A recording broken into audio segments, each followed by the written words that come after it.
Dream Machine is a unique and immersive video game set in a post-apocalyptic world.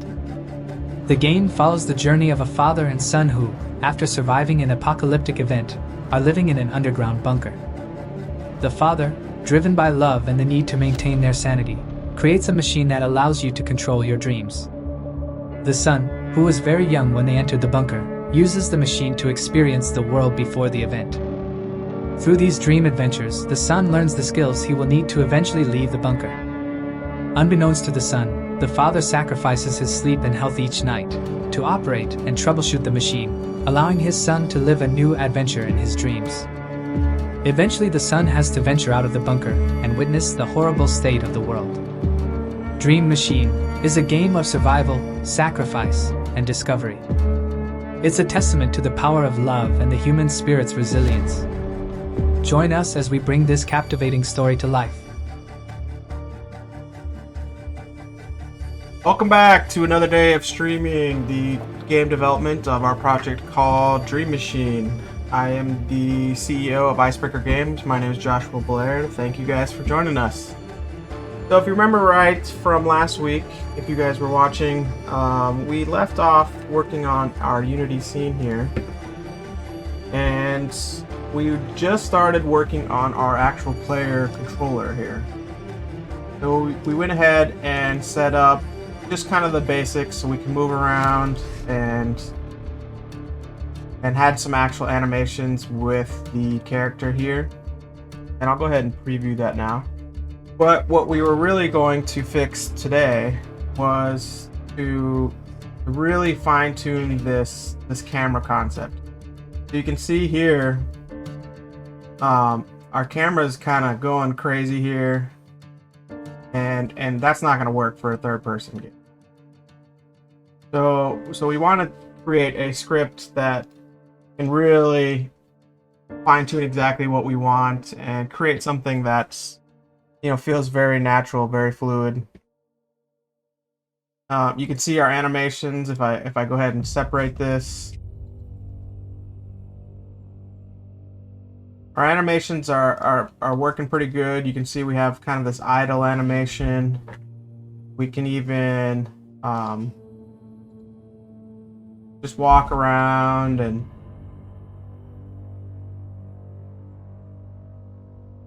we can even dual-wield weapons.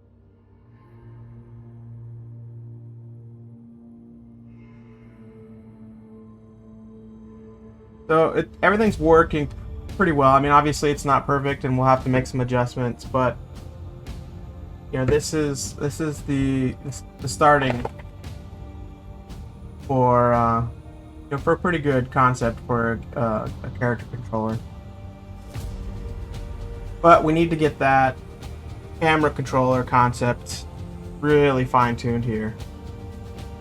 So what I'm going to do is I'm going to head over to ChatGPT.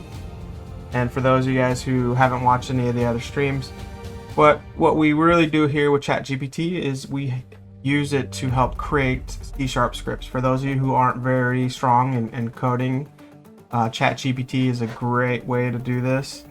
We created quite a few scripts, a couple maybe last week in the project, and it just worked just beautifully. And it takes matters of seconds rather than you spending tons of time creating these scripts from scratch.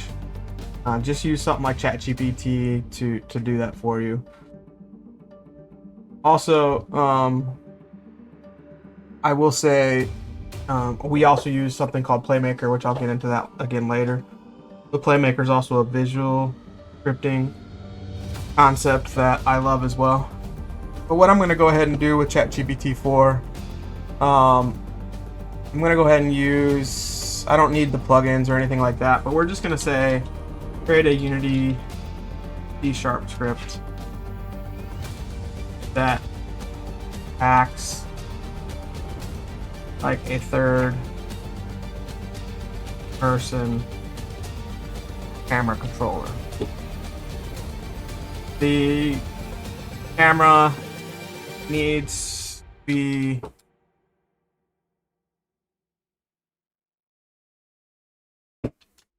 let's say the camera position probably. needs to be adjustable.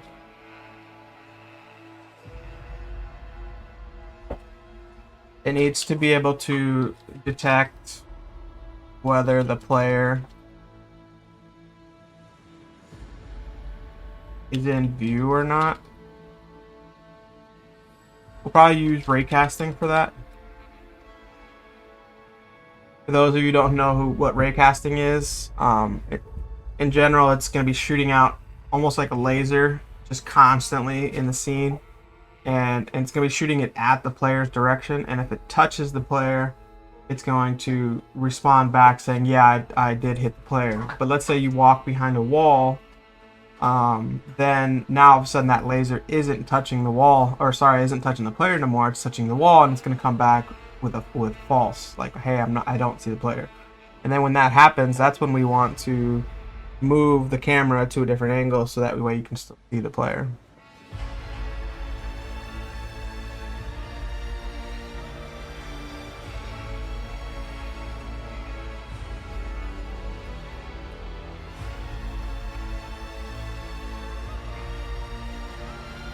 So I'm going to say if the player is not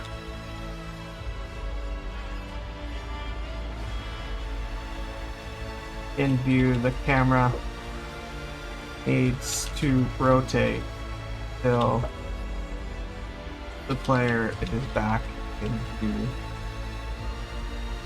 And we could also say, I would say you could also zoom in instead of doing the rotation. But in general, I think rotating is easier because the wall itself is most likely going to be right next to the player, and that's why it's cutting off the view. If you zoom in, that's a long ways for the camera to go, and so it could ultimately end in kind of some weird effects, and it may also be kind of almost nauseous for the player if the camera has to move that far and that quick. So for now, I think we're gonna change it or just keep it as rotate, but we'll take a look at that later.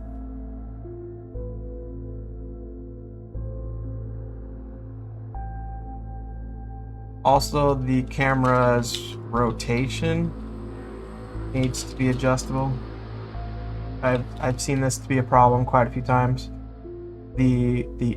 The angle, I'm gonna do /angle here too. The angle or the rotation of the camera is almost always fixed at a certain degree, and it's not usually one that I like. I'd like it to kind of come back down so you can kind of be over the shoulder of the character.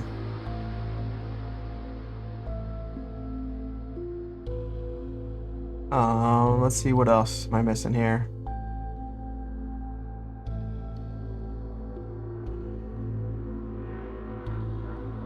I'm thinking the camera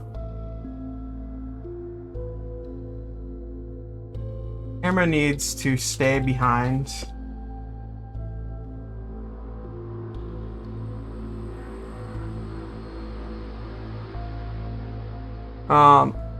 in a lot of games like this, you can use the mouse to rotate the camera, zoom in and out, but I kind of want to give the player very limited abilities here because we're going to be in such an isolated environment in this bunker.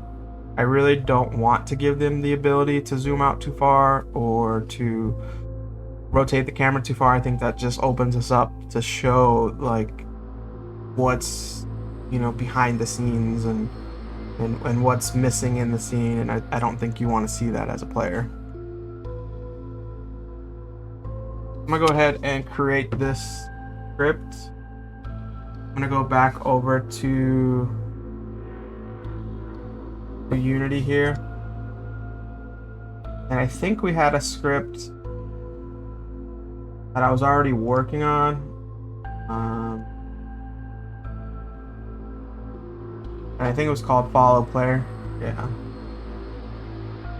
But for now, we're gonna delete this one, and we're gonna go with what ChatGPT creates right now. Good.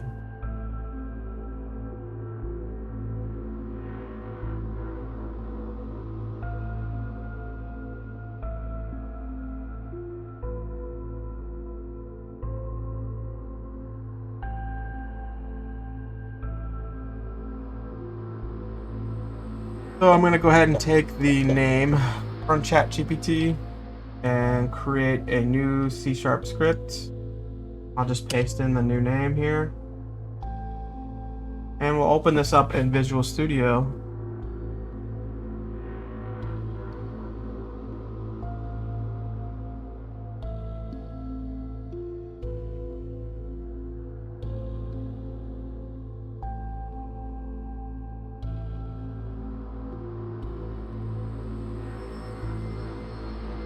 And what I'm going to do is I'm just going to copy the code from the ChatGPT and paste it into this camera controller here. We'll go ahead and save that.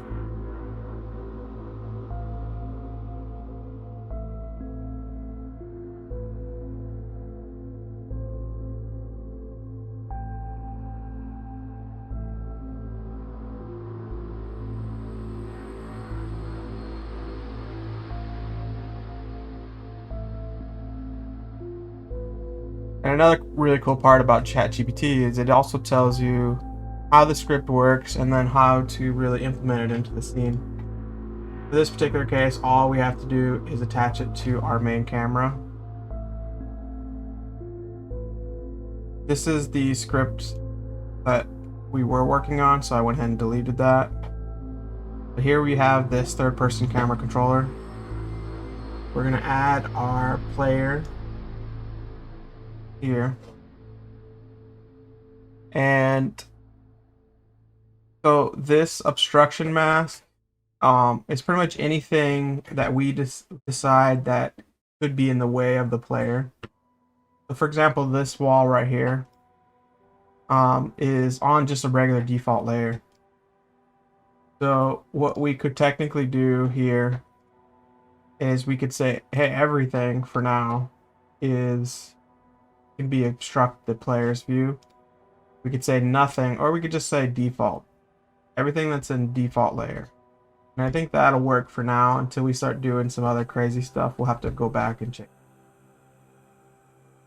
Also, we have our distance from the player, our offset, which is nice, rotation speed, and then here's our minimum angle and maximum angle. I'm really hoping that this works the way I hope it does, because that's that rotation angle concept that I was talking about, where it's really important to have that in a third-person game.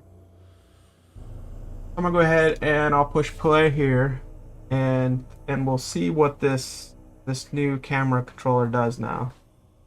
We kind of saw what it did, what the old one did, and how horrible it was. So I'm really hoping this new one is ideal. And for those who don't know, I mean, setting up your camera controller and your character controller, these are probably the two most important things when you're creating a video game. I mean, if you're playing a game and your camera is doing some crazy wonky stuff, I mean, you're not going to be able to continue to play that game. Same with a character controller. I've seen some pretty crazy character controllers where it's not intuitive, and it just seems very clunky, and it's hard to move around. It's hard to figure out what the buttons do, and it just doesn't feel right, and that'll make me stop playing a game as well. So it's really important that we get those two concepts down for this particular game, especially since it's a third-person game. Now, if it was like a side-scroller, that's a little bit easier to do with the camera. If it was first-person, that's a little bit easier as well. Especially because a lot of times you don't have to deal with the animation, the animation of the actual character.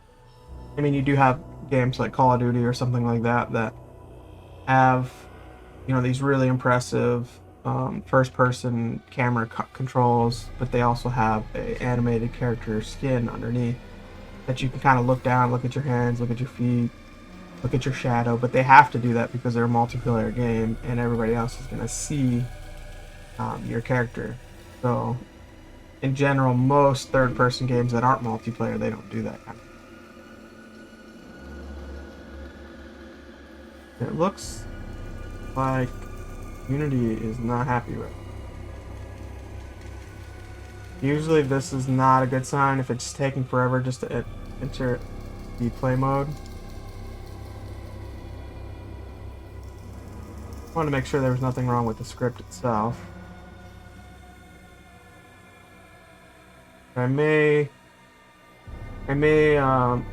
exit out of this.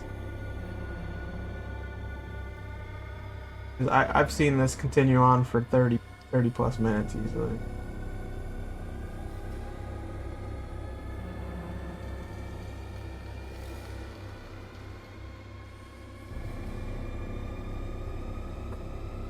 I may have to Control-Alt-Delete it.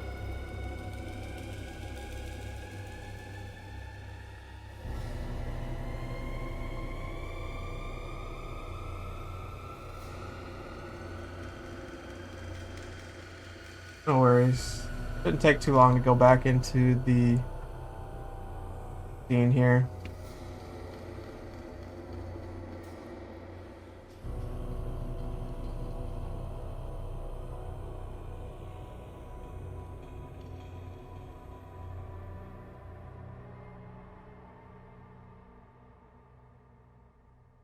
For those of you who don't know, you can head over to our website here, icebreakergames.com/dream-machine.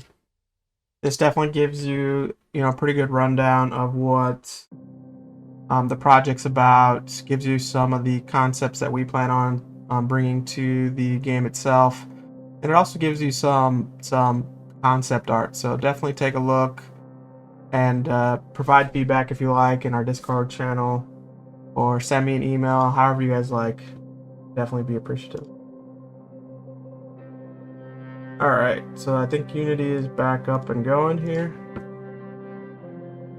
I'm just going to double check that the settings on our camera controller were saved. It looks like they were. And we'll go ahead and push play. Hopefully it works this time.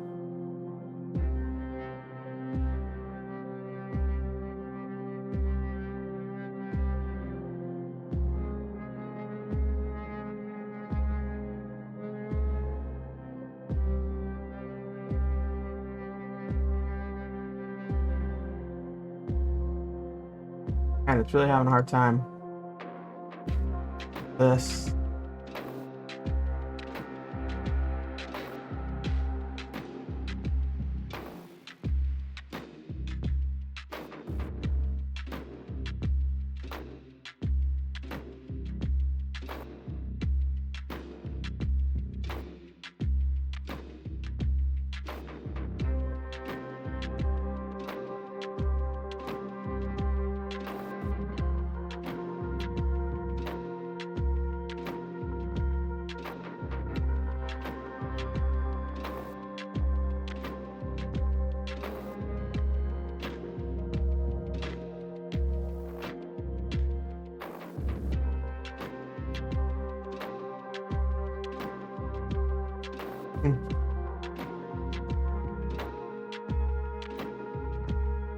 I don't know what's going on here. I've never experienced this before.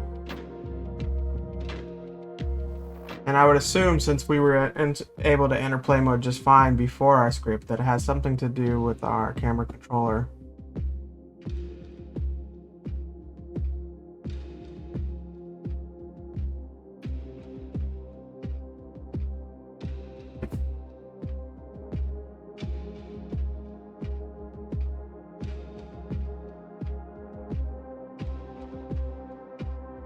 I'm gonna go ahead and end it again.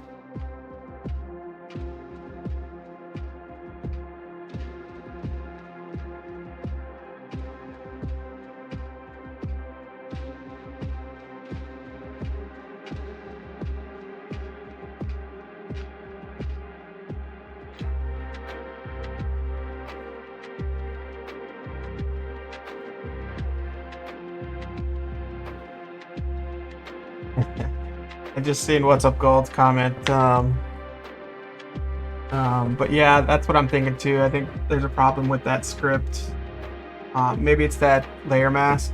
Maybe it's in everything out.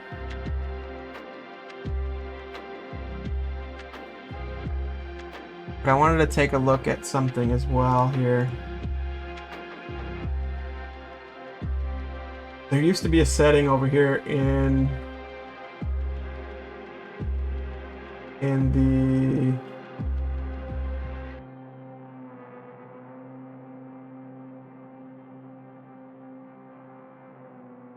yeah, I'm not sure this will help, but I remember seeing a setting over here for the interplay mode settings. I just want to see what that was. Let's take a look at the script. We'll go ahead and just remove it altogether. Push play. Works just fine.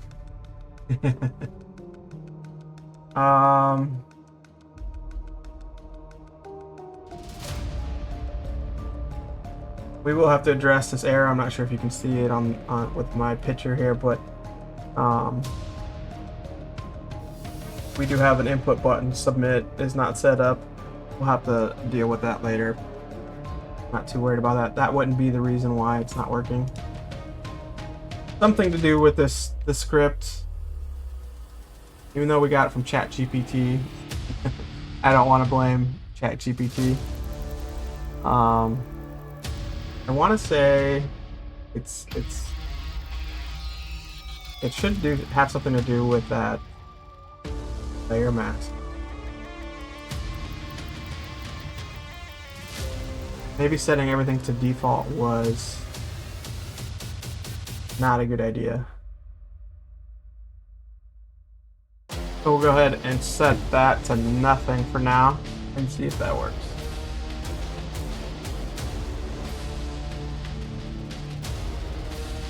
And yeah, that seems to work pretty good.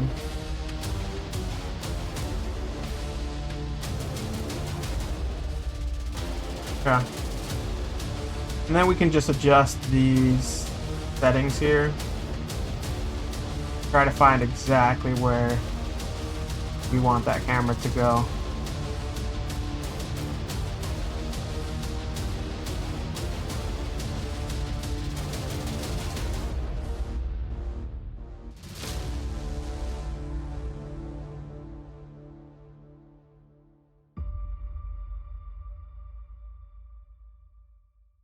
And when it comes to this stuff, like, I mean, it is preference to some extent. But you can see this is what I was talking about, where we're generally a good distance from the player here, but I want to angle the camera down. And you can see right here, this gizmo represents where my camera is on the scene. And so ideally, I would want to rotate this camera down to look at the player itself. And so you can see its rotation right here is basically 0. And so if we didn't have this camera controller on it, we would be able to adjust it down like something like that. And so we kind of want this rotation here, you know, roughly about 25 on the X. But when we go ahead and click this camera controller back again, it's now driving the camera's rotation and transform positions. So we can't manually adjust that. So I'm hoping that this minimal angle and maximum angle would work. So I think the maximum angle we would want was that 25, and the minimum angle would be 0. So you can see as I adjust this, it's not really changing the position of the camera. I feel like this is not working. Also notice how the camera is not staying behind the player, so to speak. If I go left and right, we need that camera to move over behind the character. So we're gonna have to go back into ChatGPT and tell them, hey, you did a crappy job and you need to fix it.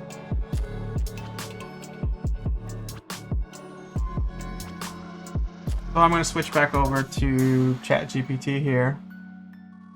And I'm going to say edit the script. And I'll always reference it by name in case we ever start making a bunch of scripts.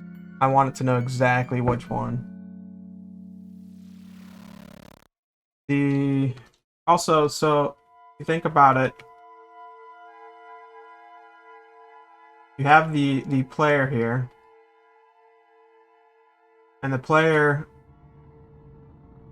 in general is always going to be moving forward. So he's going to be moving in a positive Z direction. He could also be moving in a positive or negative X direction. Positive and Z, positive. Never gonna go in the Y direction, which is basically, up and down, unless he's jumping. But the camera doesn't really need to adjust for that. So we need to fix that rotation part of the camera first. So we're gonna go ahead and say edit that character or that camera controller.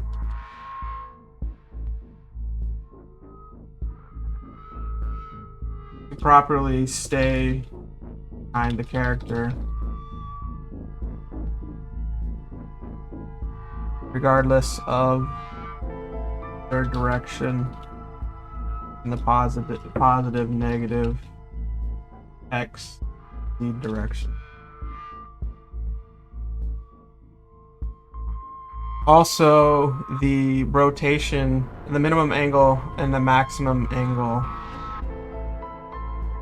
isn't doing what at least I think it should be doing.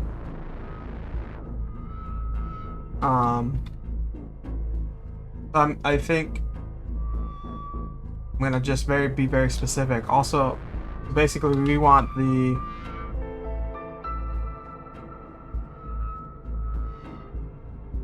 might just have it at that 25 degrees in the X position.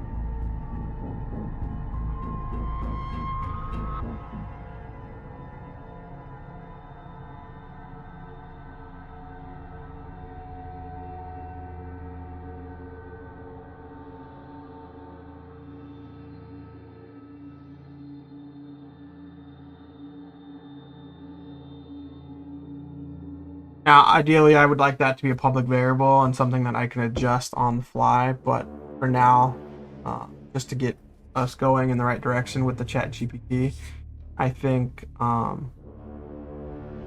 doing it this way should be just fine. So I'm gonna switch back to Unity here. I'm gonna open up the VS Code, Visual Studio. And literally, ChatGPT is just creating that script as we speak. Now, I know What's Up Gold, you were asking about the model here. So if you attach the camera itself to the model, it will technically move with it. But it's going to do some really weird stuff, and I can show you that when we get up and go. And I showed it in the last stream as well. It is kind of the I don't know, the initial instinct for a lot of developers to go ahead and just attach the camera to the player. But in general, you want to create these scripts that mimic that concept, and it ends up working much better. And I will say that in the industry, it seems like the majority of developers nowadays are doing it that way. So I went ahead and pasted the update. What I'll do, just for you guys watching, I'll go ahead and just remove that script real quick from the camera.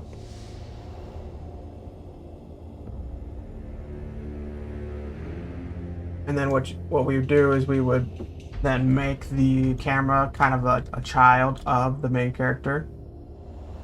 And so now if I push play, when I move you can see I'm just pushing W here. The camera is following me around. But as soon as I push like D, you can see it does some pretty crazy stuff.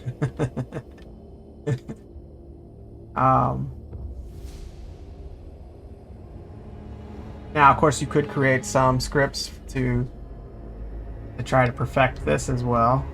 But in general, I think just having a camera follow the player is about the same amount of work. So I'll go ahead and undo that stuff.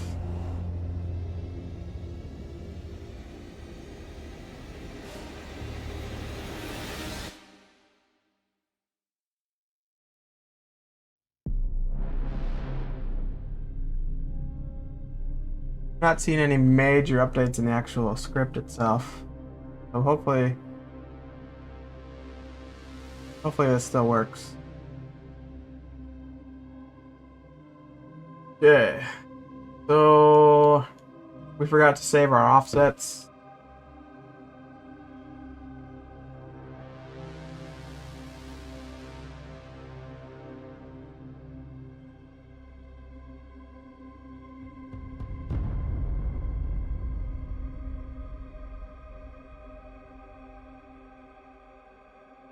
Man.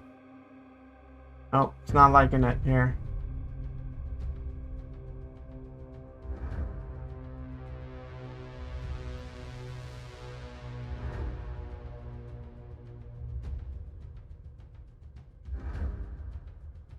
I'm gonna reduce this rotation speed, see if that's... Trying to figure out what it's doing here.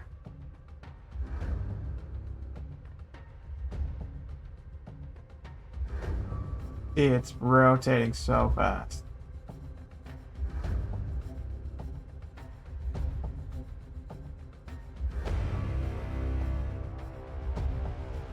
That's not what we want.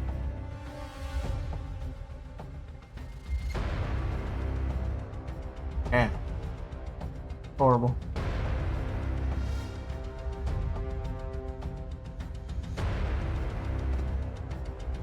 Alright, back to the drawing board here.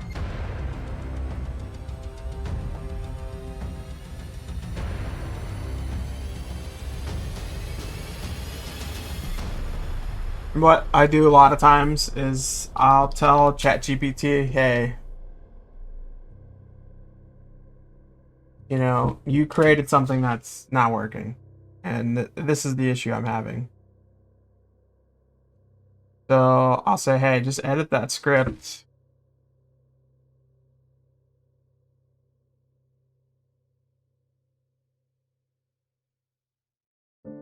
I'm gonna say, because it's not working very well.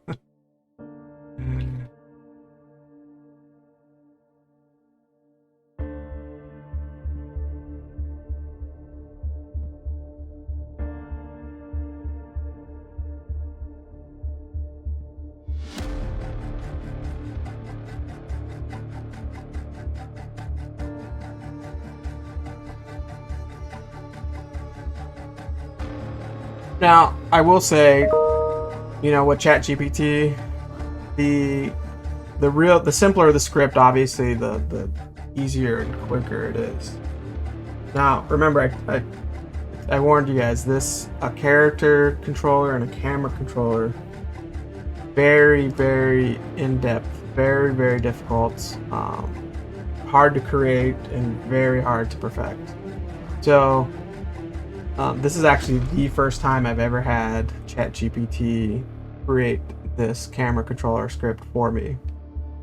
Well, it was in this series. I started on it last week, but in this series, this is the very first time I've ever done that concept. Usually, you can take character controllers, camera controllers that have already been created, especially on the Unity Asset Store, something like that, and that seems to work much better. They're very in-depth. I mean, there's probably thousands of lines of code.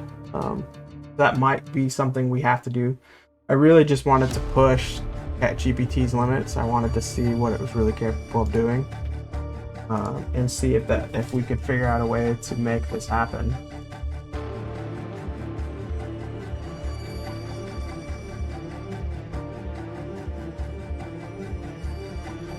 I think it's really having a hard time with the ray casting concept. We may have to start from scratch on that and have a separate script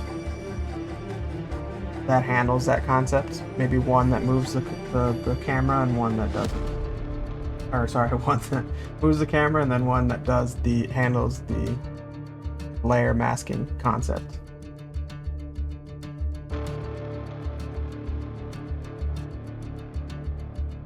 All right, take a look at this.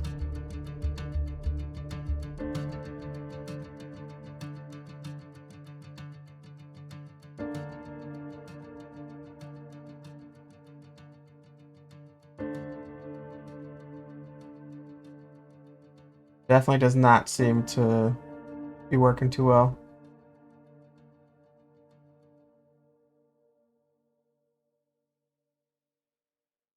Which is fine.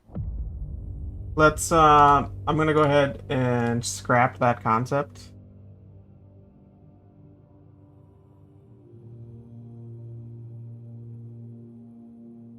Now we know. I mean, I think if we went back in and tried again with ChatGPT, I think we could eventually find a solution that works fairly well. Whether or not I want to dedicate an entire day to figuring out how to get ChatGPT to do it, that's another story. But I think at this point, there's a couple things we can do. I will pull up the Unity Asset Store, which, if you guys haven't watched any of the previous streams, I'm a huge fan of using anything on the Unity Asset Store. Makes things 10 times easier, quicker. And when it comes to developing a video game, especially by yourself, use the Unity Asset Store. If that's what it's there for. There's no point in recreating, something that's already been created by somebody else who spent thousands of hours creating something, and you get to throw it in your scene and spend 5 minutes setting it up, and now you're good to go. I mean, don't waste 1,000 hours doing all that yourself.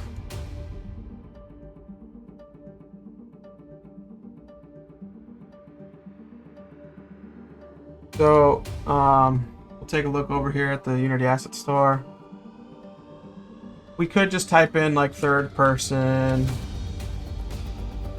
camera here, and you can see we have a lot of options. I know this particular one is pretty nice. It's fairly expensive as well.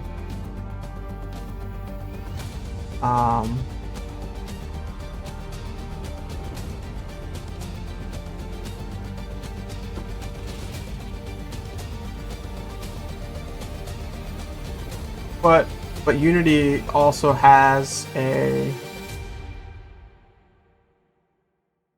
have their own third-person controller or character controller that also comes with the camera. And I want to say I do have it. We'll take a look at my assets here.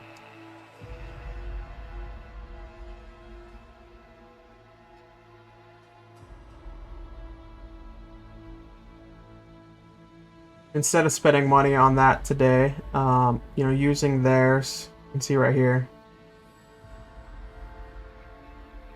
Using theirs might be the easiest way to go. They have a bunch of these starter packs, and it comes with a bunch of pretty cool stuff. So let's take a look at this one.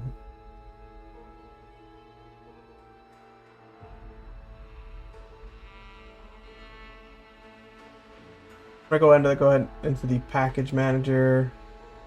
I'll do under my assets.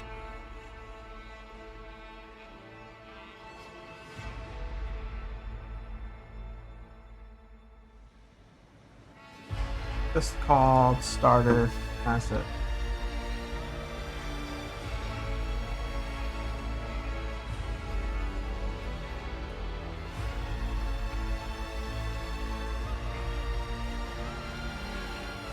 So we'll let that download. It shouldn't be too long. It's not a terribly huge package. It is going to come with a bunch of stuff that we don't need or want at this point, but it's fine. I'll download the whole thing and use it just for that one script. And we could technically we could even use their actual character control. But because we're going to be doing fighting and shooting and all that good stuff, you know, ours is going to be more ideal. I will go ahead and just import the whole entire thing. In general, I do that a lot, mostly because you never know what's going to be in there. You never know what you're going to need. And in general, my rule of thumb has always been just take everything. We can do cleanup towards the end of the project. But for now, just having everything readily available for you, it just makes things better. It's kind of smooths out the process. Especially when you're building a scene. I don't know how frustrating it is when you're trying to build a scene and you really need a bunch of objects to really fine-tune that process. And you're just having a hard time finding anything, and so you have to go out and find more assets or find more stuff.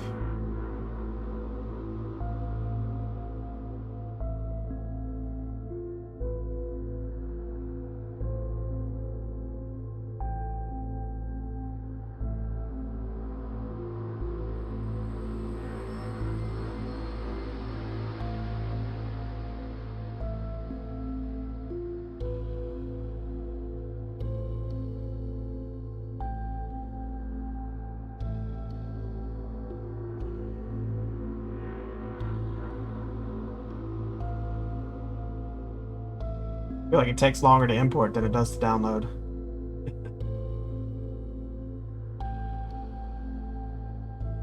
Hopefully this camera controller works, or at least is decent enough to get us going. Oh, thanks for the follow.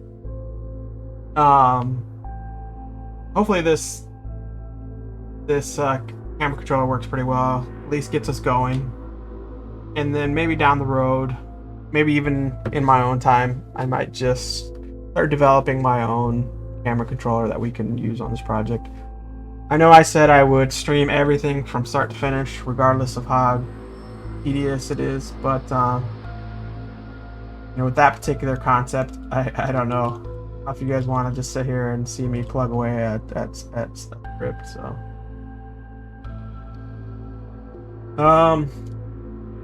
Alright, so we got this folder here, starter assets. And we can see here they have the third-person controller. Now, they do have this main camera here. And actually, they're using Cinemachine. That's the new and approved way of doing things now.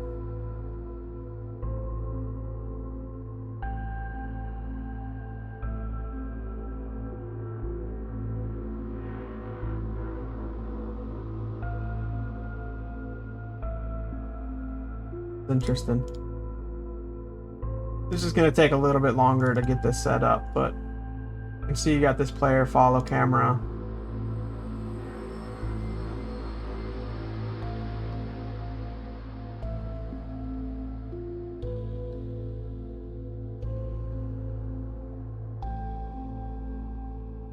I'm going to open up this scene. And so we can kind of compare what this looks like.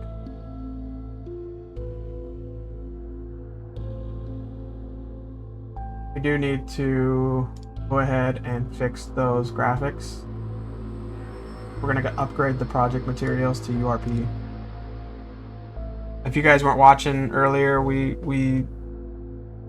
We did make this project URP, Universal Render Pipeline. It's kind of like not the high-end graphics, but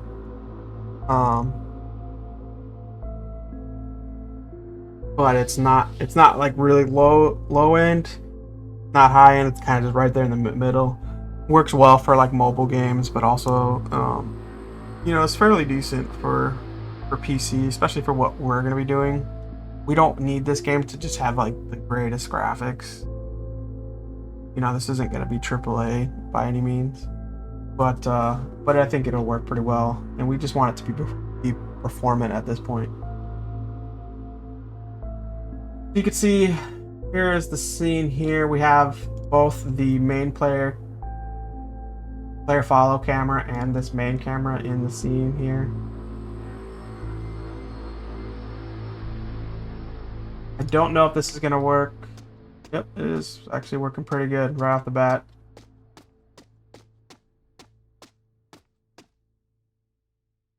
The camera is a little bit more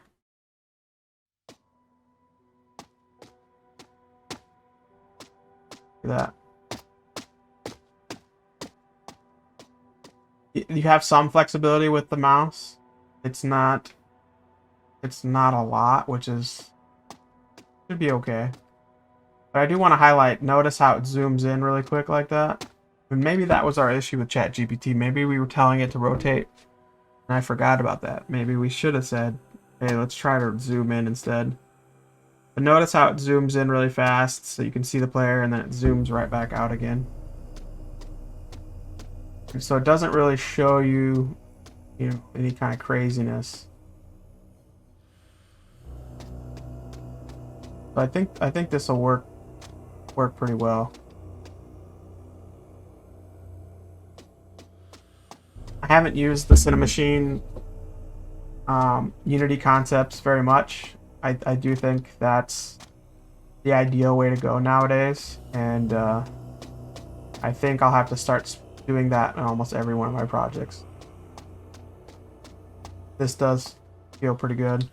You can also push S. We were having problems with that before, where pressing S would make the camera go crazy. And that's just because, like I was telling ChatGPT, we wanted the camera to stay fixed behind the player.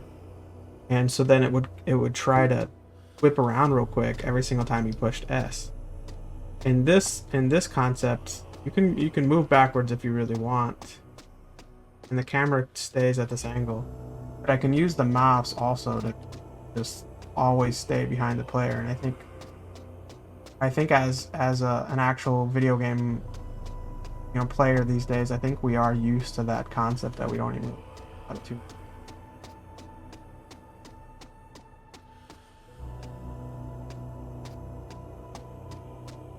And holding W and moving the mouse always moves me forward. That's good.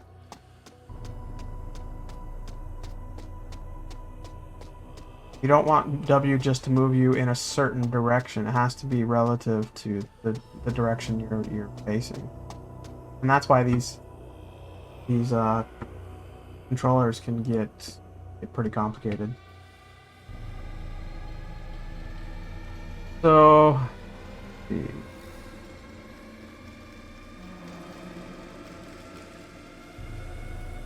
I think all we need is this player follow camera and the main camera.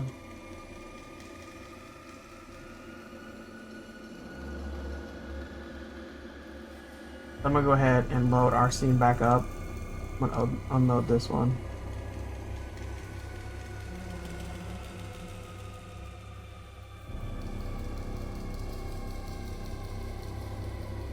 And we'll go back into the starter assets and go to their prefabs. They had this main camera and the player follow camera. We'll go ahead and add those to our scene.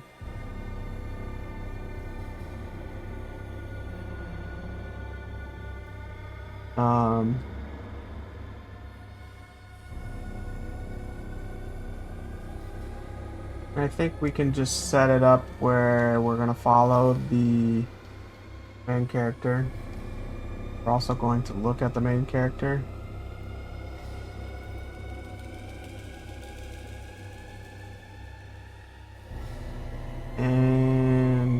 Not sure if we needed to set any of that stuff up. Let's go ahead and push play and see how this looks.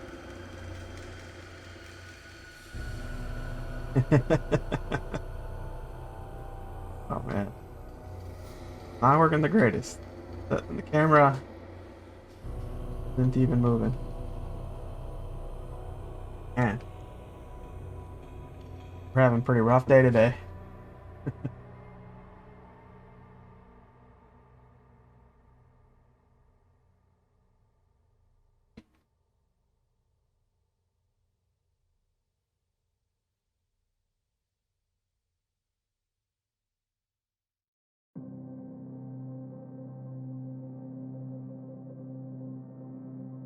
Alright, so I'm just going to compare the two here.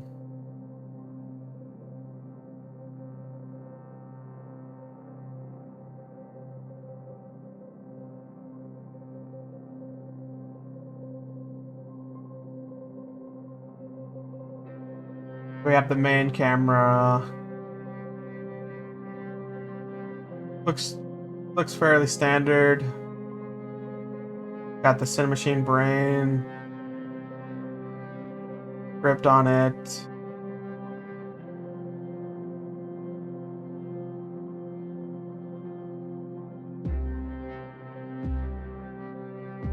Down here they look,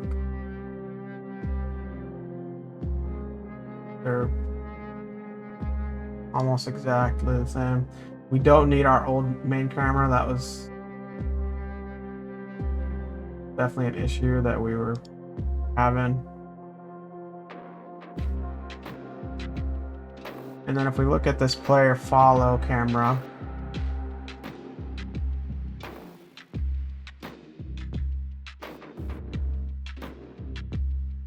it didn't have a look at.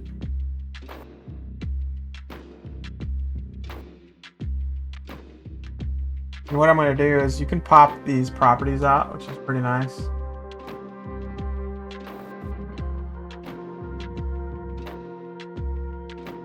And then now you can compare the two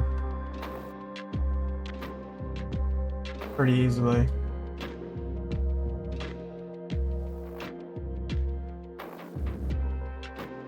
So there wasn't a look at. We'll switch that to none. Everything else though looks the same. Let's give this a try again. Of course we don't want the other scene though. Load that.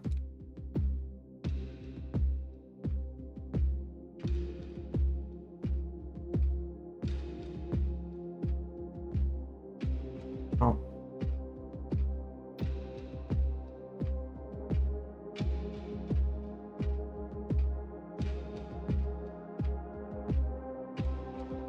Not working too well.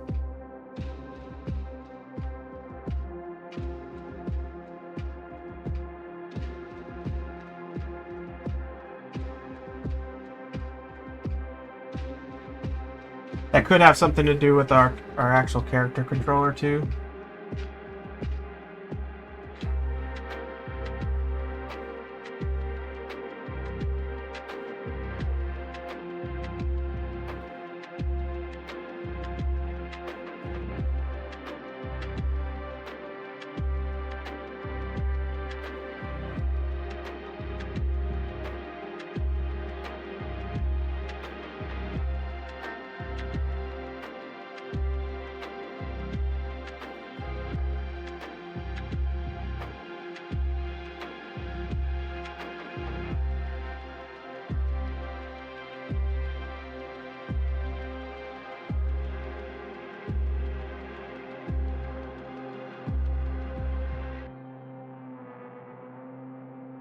I'm going to try to just go ahead and add this player from the playground scene.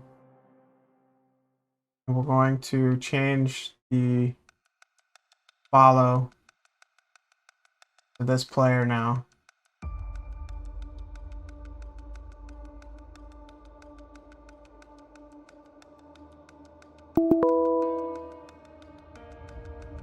Move him somewhere that makes sense.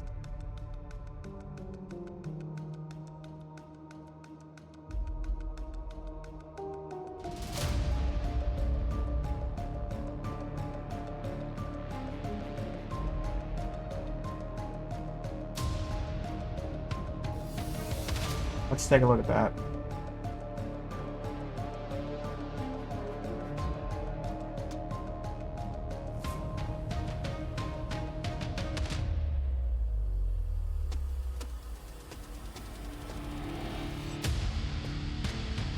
It is somewhat working.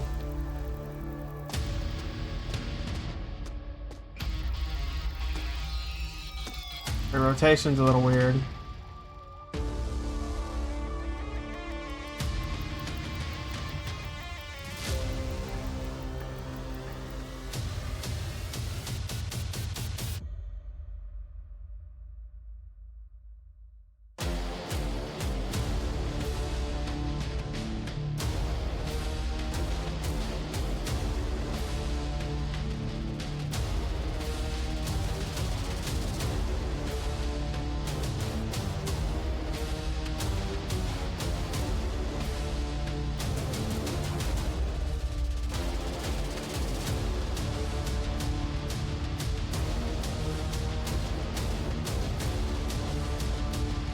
I would say it's not too bad, except that when I turn left and right, the camera does move really fast.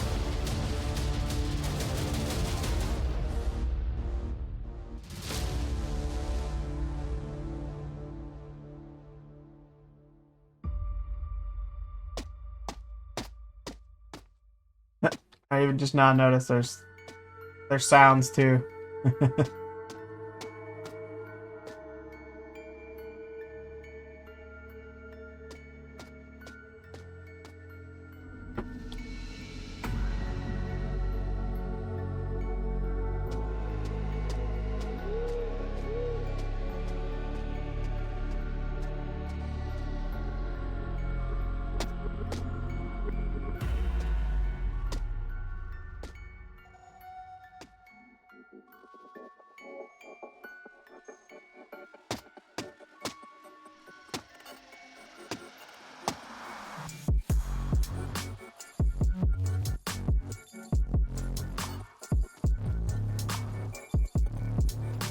But you can see here there's a lot of options. I mean, this script here, I mean, this probably took months and months to create.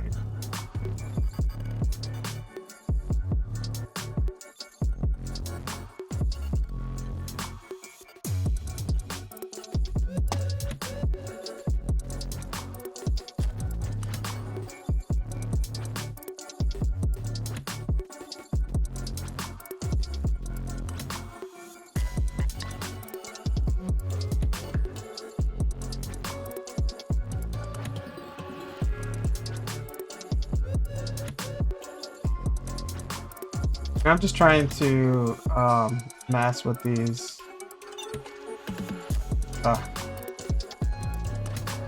Trying to mess with these settings, see if I can find something that will work.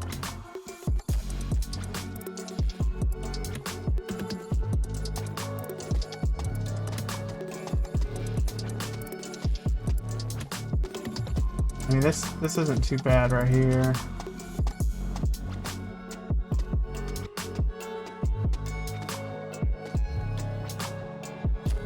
Of course, if you push S, you can see on the left side of the screen, see how he's just backing up, just random circles here, and that's not ideal.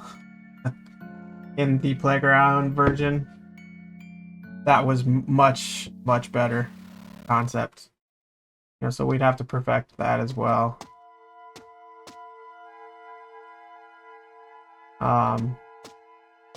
But what I was saying in one of the previous streams is in general, you know, with these type of third-person games, you know, you're gonna use W most of the time, and you're gonna use A and D to kind of either adjust your, you know, your left and right, or you're gonna use the mouse, which I just noticed the mouse isn't working in this scene either.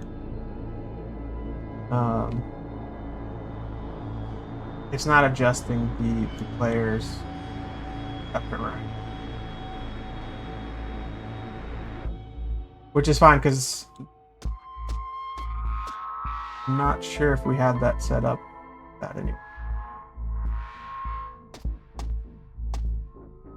When I turn left and right, like all the way around, you can see sometimes the camera goes really bad.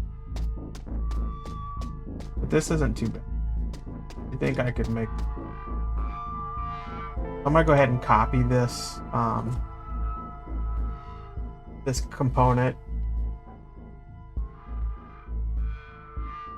And so then when we exit out, it can then paste the component values. And then that should work. So now if we go ahead and change this now to the character, main character. And let's get rid of this guy for now.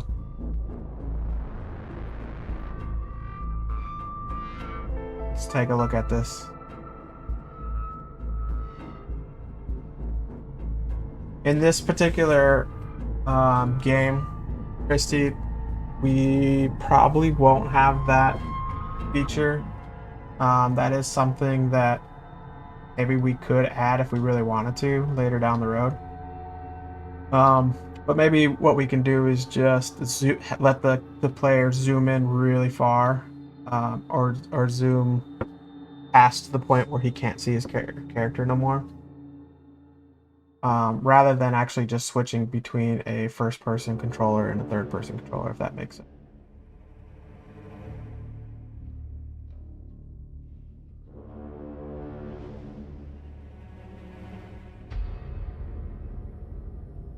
I really want to, in a game like this, I really want the player to see the character quite a bit, especially because I want to remind the fact that you're kind of a child in this apocalyptic environment.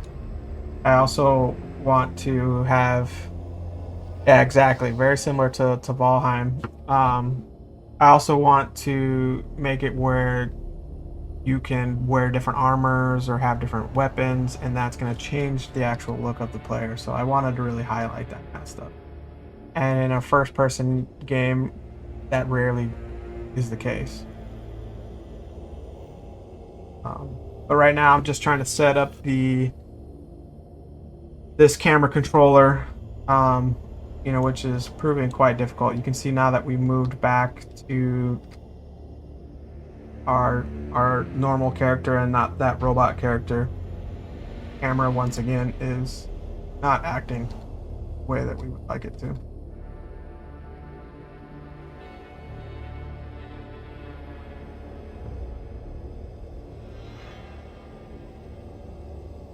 I'm gonna go ahead and adjust some of these settings once again. See if we can find something that works here.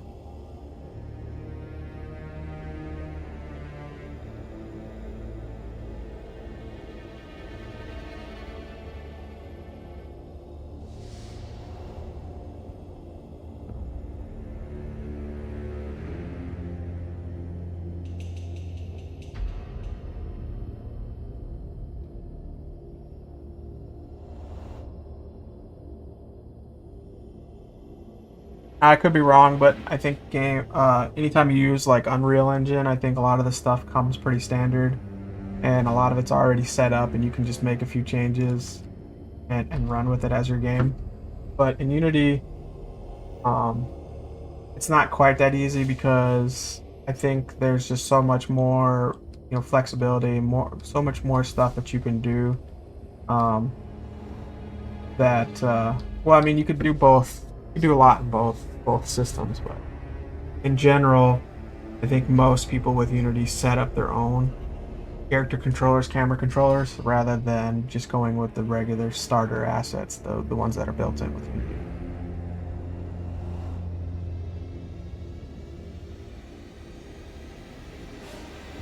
I am getting to the point where I don't know if we can make this work either.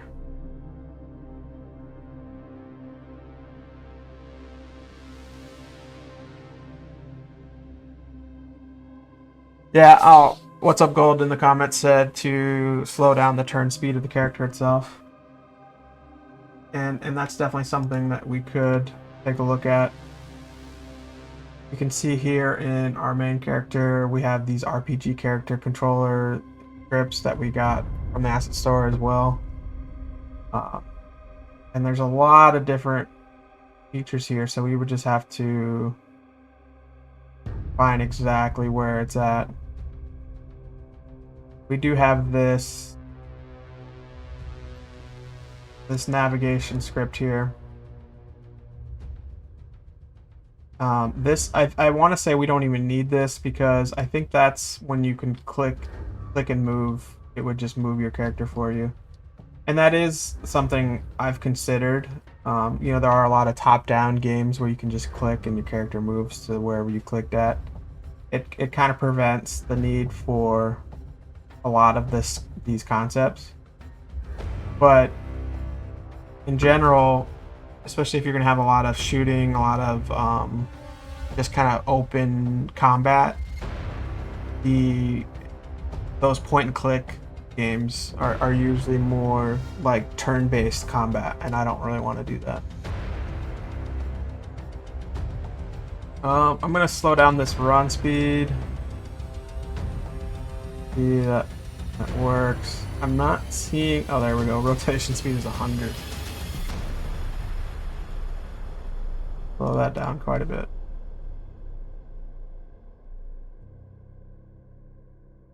Oh. Come on. Getting stuck here.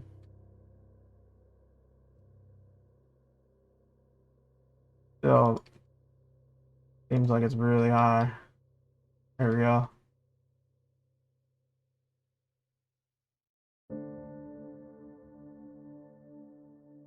That's a rotation speed of 1 right now. And so yeah, now the camera is staying a little bit better when I push D. This is D. Or A. I push S. Not as bad. So the issue though is when I get close to things like that. If I get close to the point where the camera's trying to adjust because of obstacles in the way. And so this is, you know, once again, like I said, a very standard practice with camera. We do want this.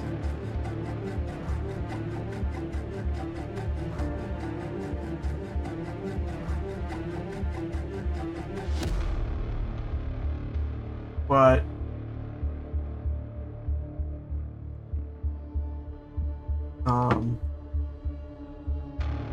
we don't want it to act all crazy like that.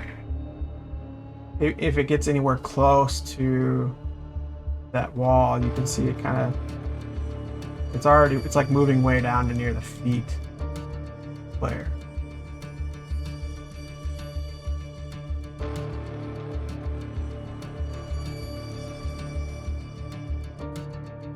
That's not ideal at all.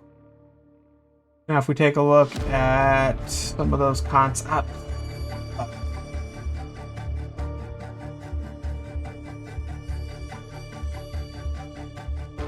yeah. So, what's up, Gold in the comments? He mentioned you need to have it do an avoid collision movement. That sounds like a unreal concept. But in general, if I remember when I showed you in the playground scene, it's already built into these controllers. It's gonna detect these obstacles. You can see right here. You can see my mouse. It's doing a camera collision filter, and it's set to default. So anything that's in that default, which the walls were, it's going to try its hardest not to let that get in the way of the player. So right now, since I've changed it to nothing, you can see that I can rotate the camera behind something. But if we want to, if we do back to default, which just to verify, you can see this wall right here is in the default layer.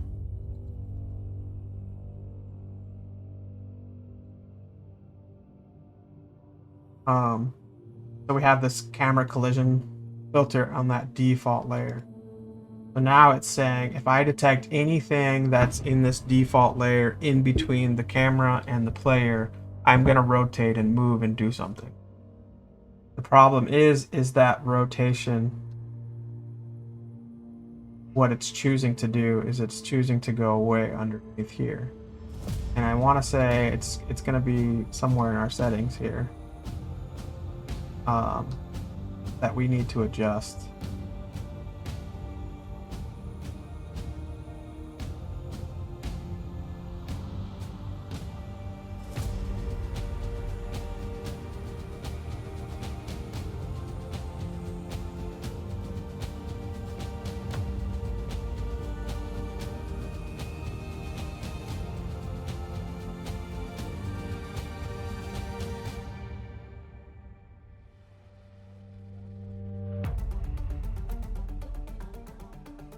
For now, I am going to go ahead and copy this component, because any changes that you make in edit and play mode aren't going to be saved.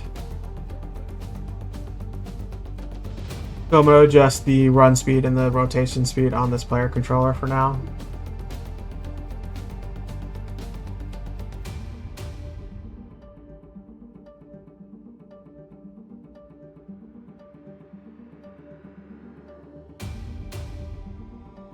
And if I go ahead and load this scene again, we take a look at it. Of course, we need to unload our bunker scene. So you can see once again, this is working pretty well. And then, like I said, as soon as you go behind a wall, it's going to zoom in really close to the player. Also, the camera is adjustable with the mouse, which also helps a lot.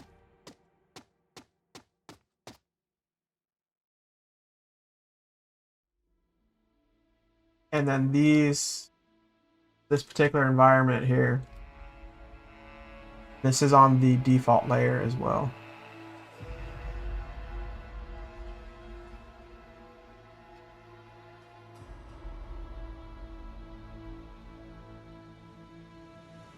And if we look at this player follow script, you can see it's looking at. I just now noticed this, but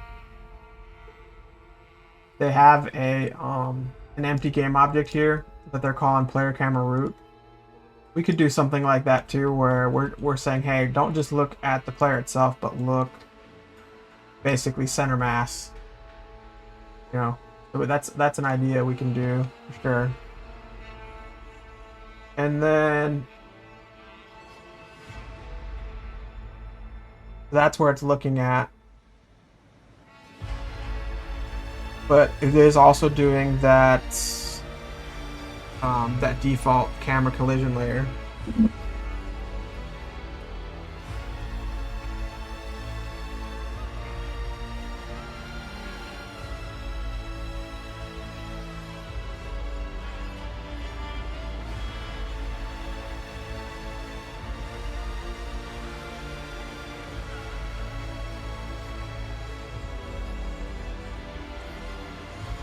All right.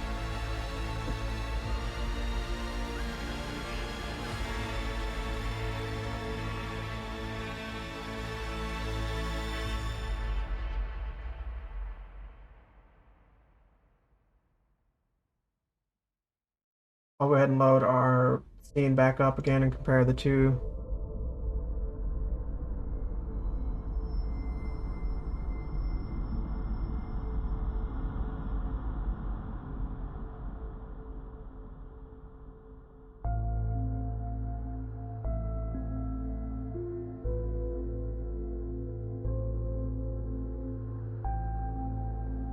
Yeah, aside from that route, that player camera route, I'm not seeing a whole lot of difference.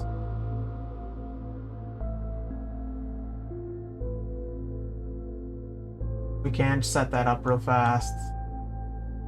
If we look at our character here, a lot of times you can see the transform or like the gizmo shows at the very foot of them. If we want to create an empty game object here, we'll just call it, I don't know, camera roots, and then we drag that position, essentially center mass character, and then instead of focusing on the feet of the character, now we're focusing on, and maybe that'll help when the camera's trying to move around, because it was going down to the feet of the character, and so maybe that's our issue. You can see right now we look almost more like a first-person game here. Got the glasses showing up, so it looks like we are too close with the camera distance here. Changing.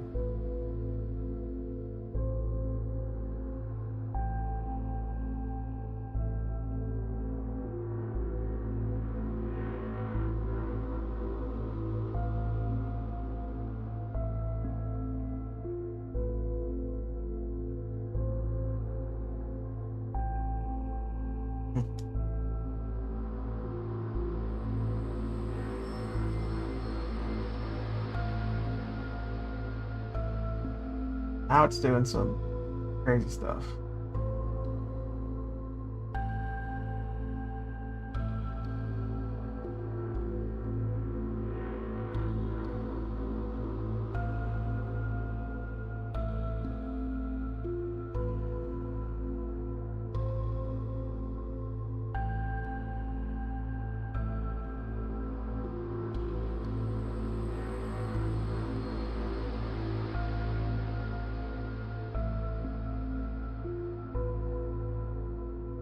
Oh man, thought we had it, guys. Thought we were gonna fix it.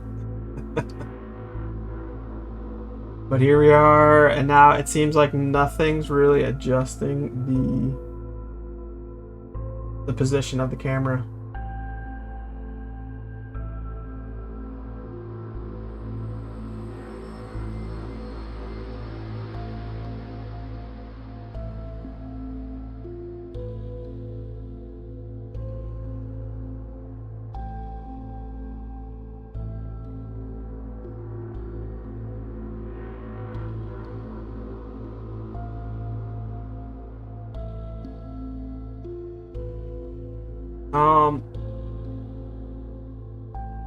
Yeah, we could try. See when I move.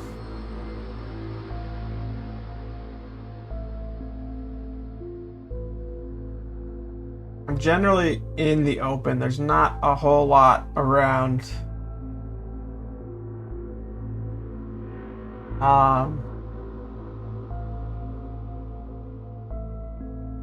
For whatever reason, once I stop doing any kind of stop movement, it's doing some crazy stuff. If we select this to nothing again, now it's working pretty well.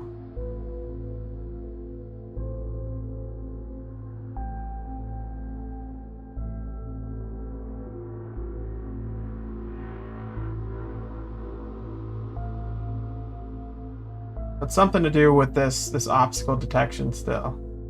I don't know why we're having so much issues with this thing.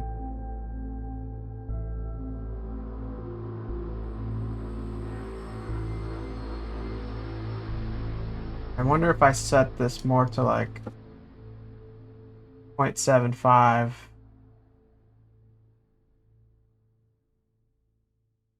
At that point, it almost becomes like a first-person controller here.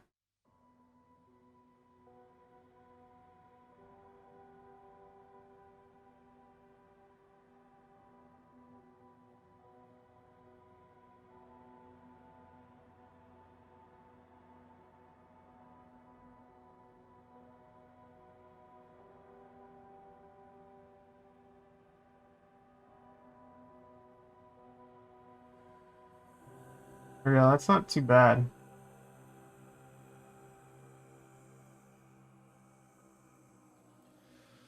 So it had to do with this camera radius.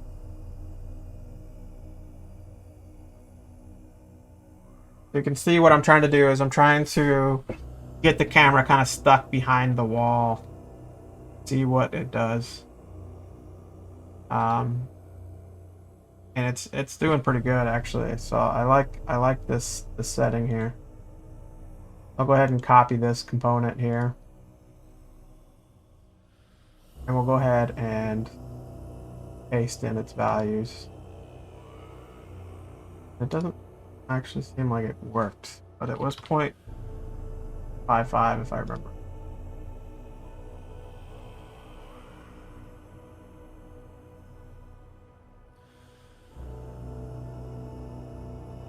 Is it 0.055?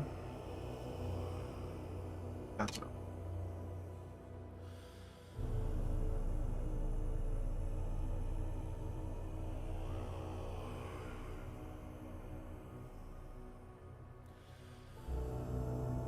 All right.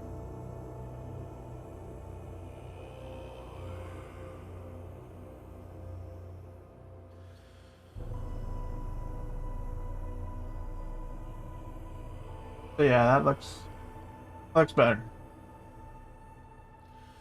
I'm not sure about having it that far away, so we'll adjust that now. And maybe do something. I do think you should be able to see the feet.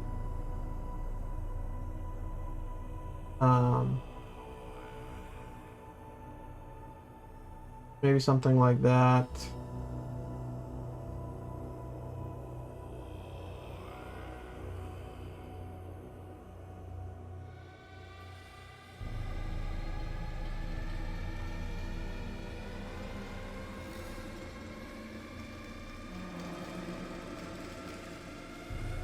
Um, I'd like it to. I'd like it to still be from a higher angle.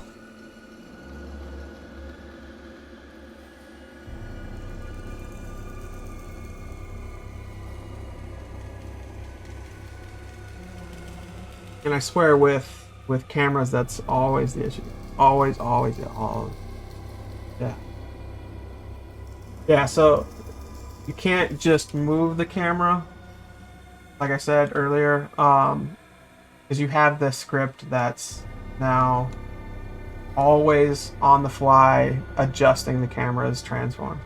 You can't manipulate it whatsoever, at least manually. Now, if there was a setting in the script that says, "Hey, keep it at this rotation," then that would work. I'm just not seeing that in here. You can see we can move it on the X, Y, or Z coordinates, but not the Y or Z rotation.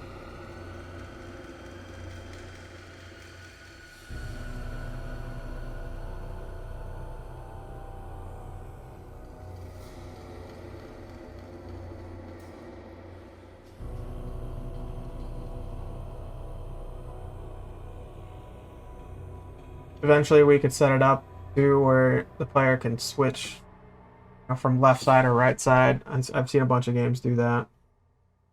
I'm not sure what this vertical arm length does. Kind of finicky. At some point,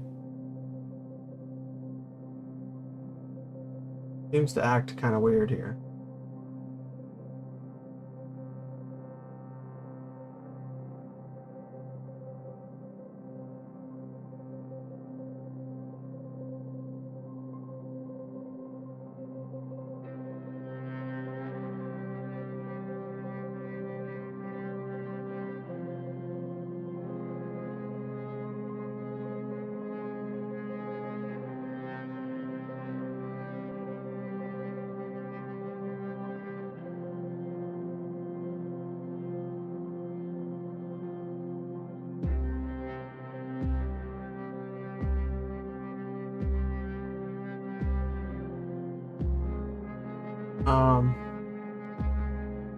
not sure what this doing either here.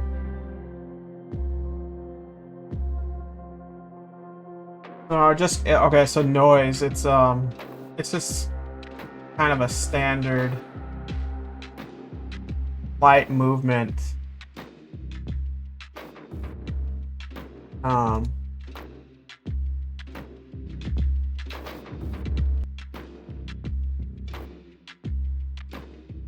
of like when you're in idle animation and you're just moving, your body's moving. You could set that up in the camera so it just naturally kind of moves with it.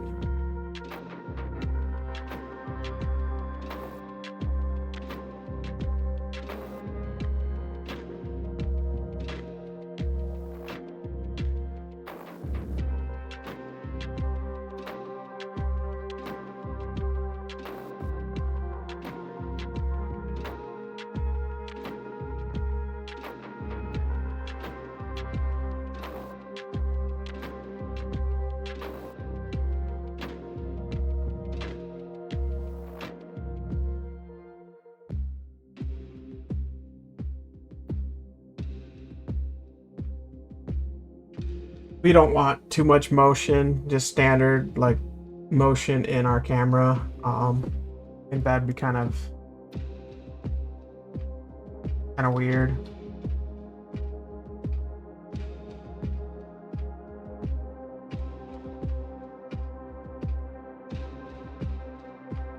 But I was trying to figure out what this vertical arm length is.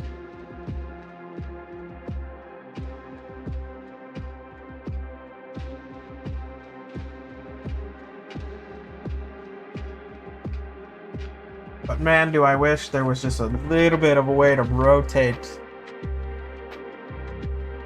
just a slight angle on this camera. And I don't know why a lot of third-person character controllers just don't have that built in.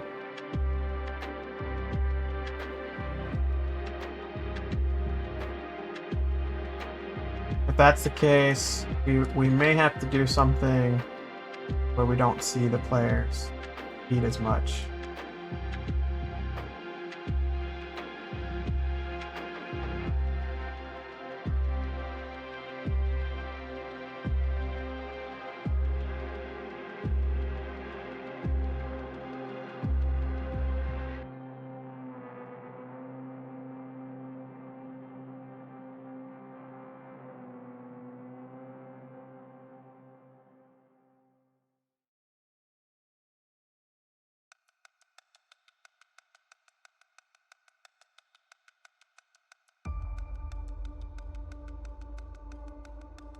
But I'd much prefer, you know, to have this camera higher up in the air.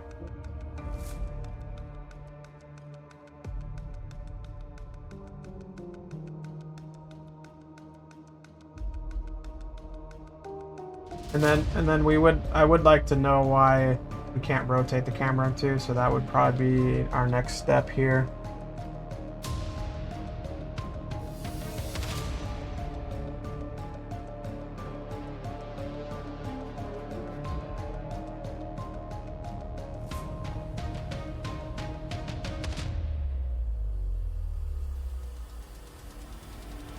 I think, you know, when it comes to dampening here, you know, my understanding of dampening is just damping, it says here, is just controlling how much the camera moves in that general direction. Even if I put this up to like 100, you can see it. The only time it really affects is when the camera has to rotate. And so we keep that really low because we don't really want that delay between the especially on the X coordinates. We don't want that delay on there. We really increase the Y. Probably not going to be too much noticeable unless we jump.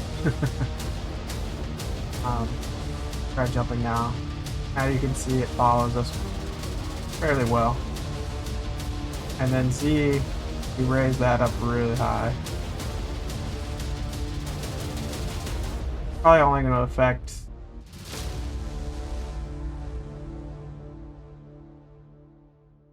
if I get out of the way here. And see how far it's letting me go.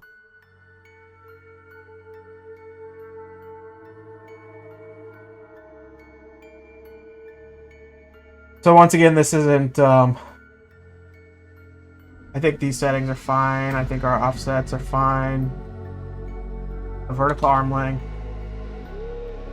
is just still kind of weird to me. I don't know why it seems to work better at -0.11 there.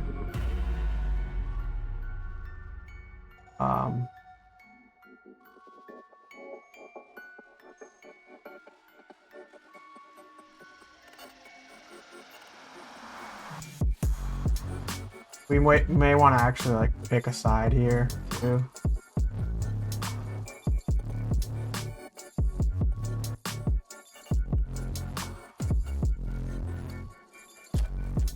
A lot of games do this. If you ever played Dead Space, Dead Space is really good at being kind of locked on the player's left side or right side, and you can adjust that using a button.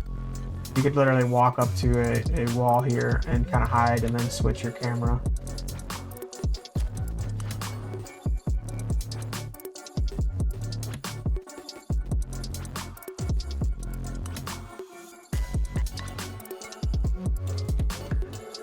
I want to say Dead Space is probably something more like this. I don't know how often you would get to see the feet.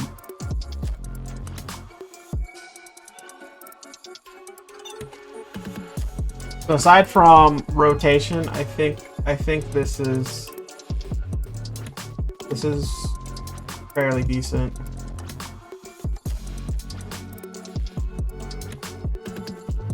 And then of course we would want to change the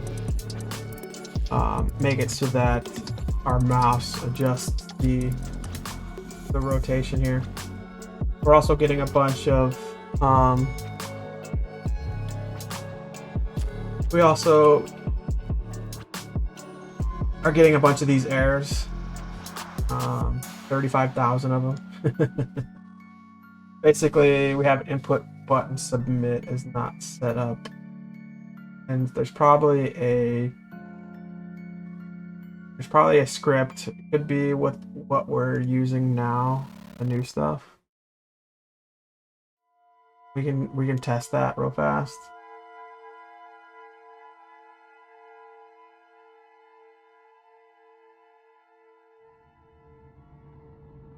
Nope. That.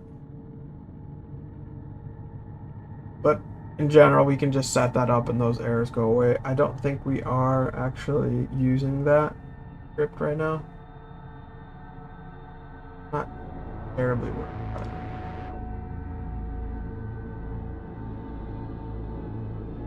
So in general, we have somewhat of a working character controller. We can move around.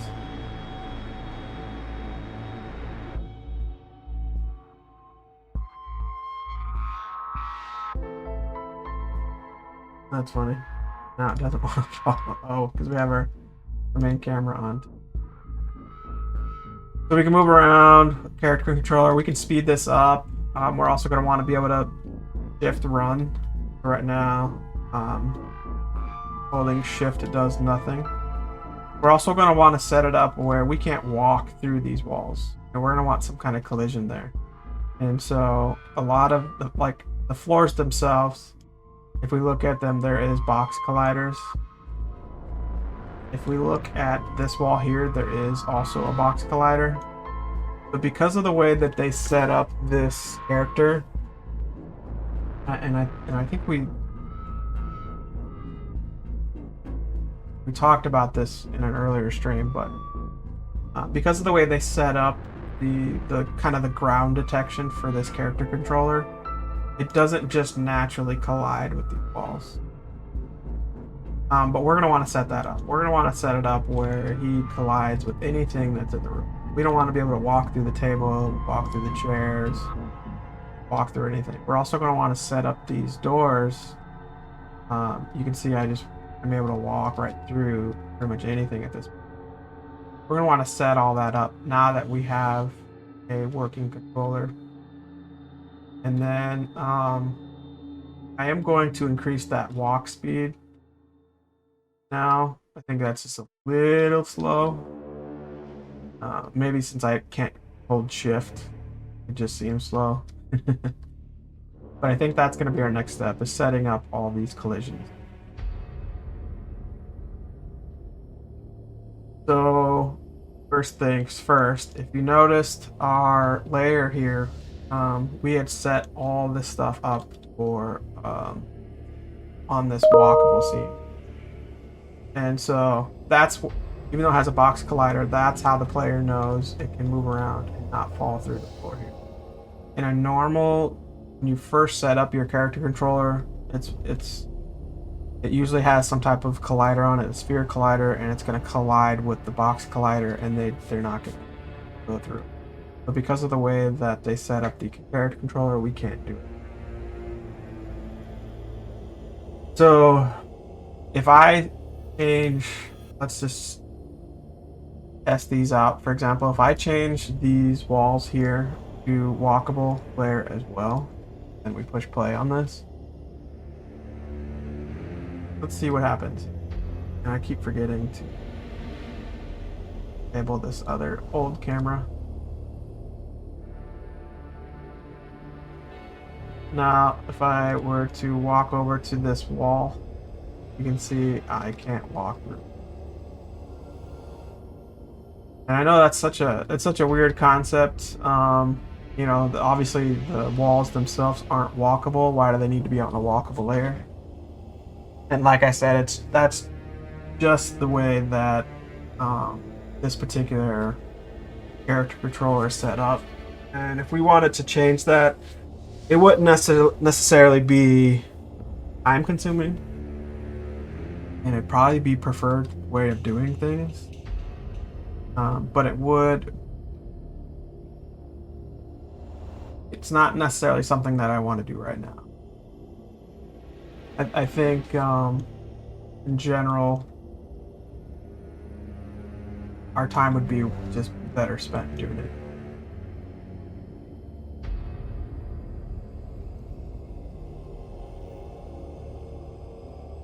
Now, if we look at the actual character here, you can see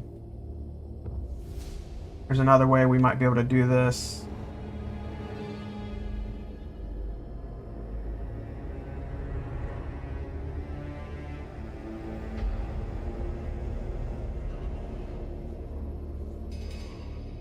I'm just looking through, seeing this how they did it.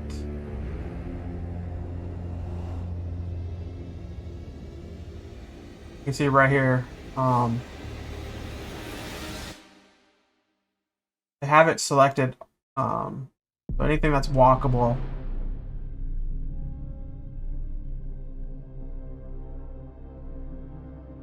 Anything that's walkable is walkable. Kind of weird, right? We could create another layer if we wanted, and we could call it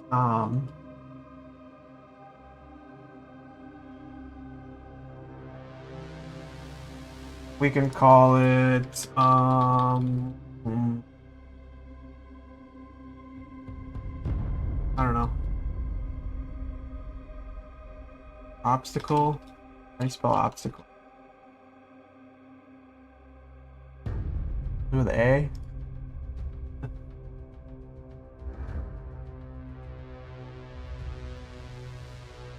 A. Doesn't look right. We could call it this obstacle layer. So now if we went back to everything here, we can then select obstacle. The easiest way to do this would be the way we set it up earlier, where we have all of these walls. We can now say, hey, you guys are all part of this obstacle layer. And then is collision. Yeah, we could, I mean, in general, a name is you know, underscore. I use that naming convention more for like my Boolean values. But for the layers, there's really no perfect naming convention that I found anyway.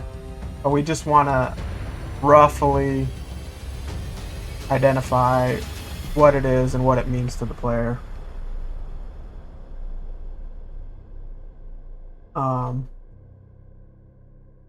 So if we change all the bedroom furniture to that obstacle layer, all the children furniture,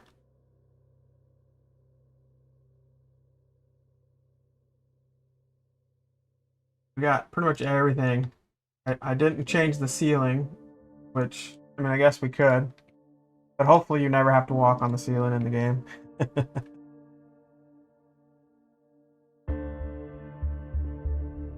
So now, I pretty much should have everything now in the obstacle layer. Now we just have to go over here and change that.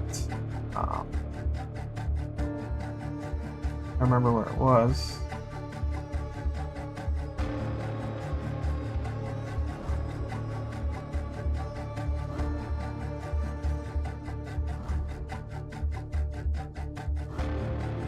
We just have to add that other layer to this.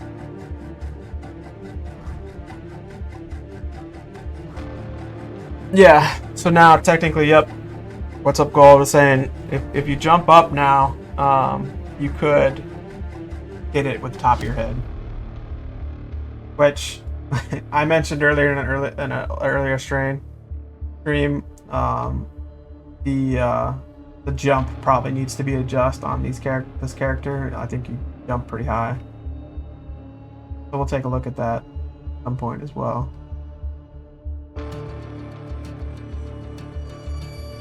Let's see, where's it at? Jumping right here, jumping speed, jumping gravity. Allow even a double jump. You know, so these are gonna need to be adjusted. And then here's our walkable here, so we'll go ahead and just add that obstacle on there as well. So now, if we push play and test this out, in general, it would not be able to walk on stuff or through stuff. Now there's gonna be a caveat to that. You can see I'm walking through something.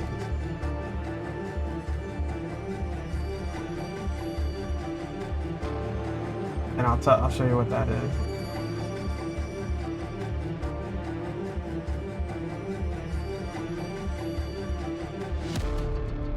The way they set up this, and I feel so small.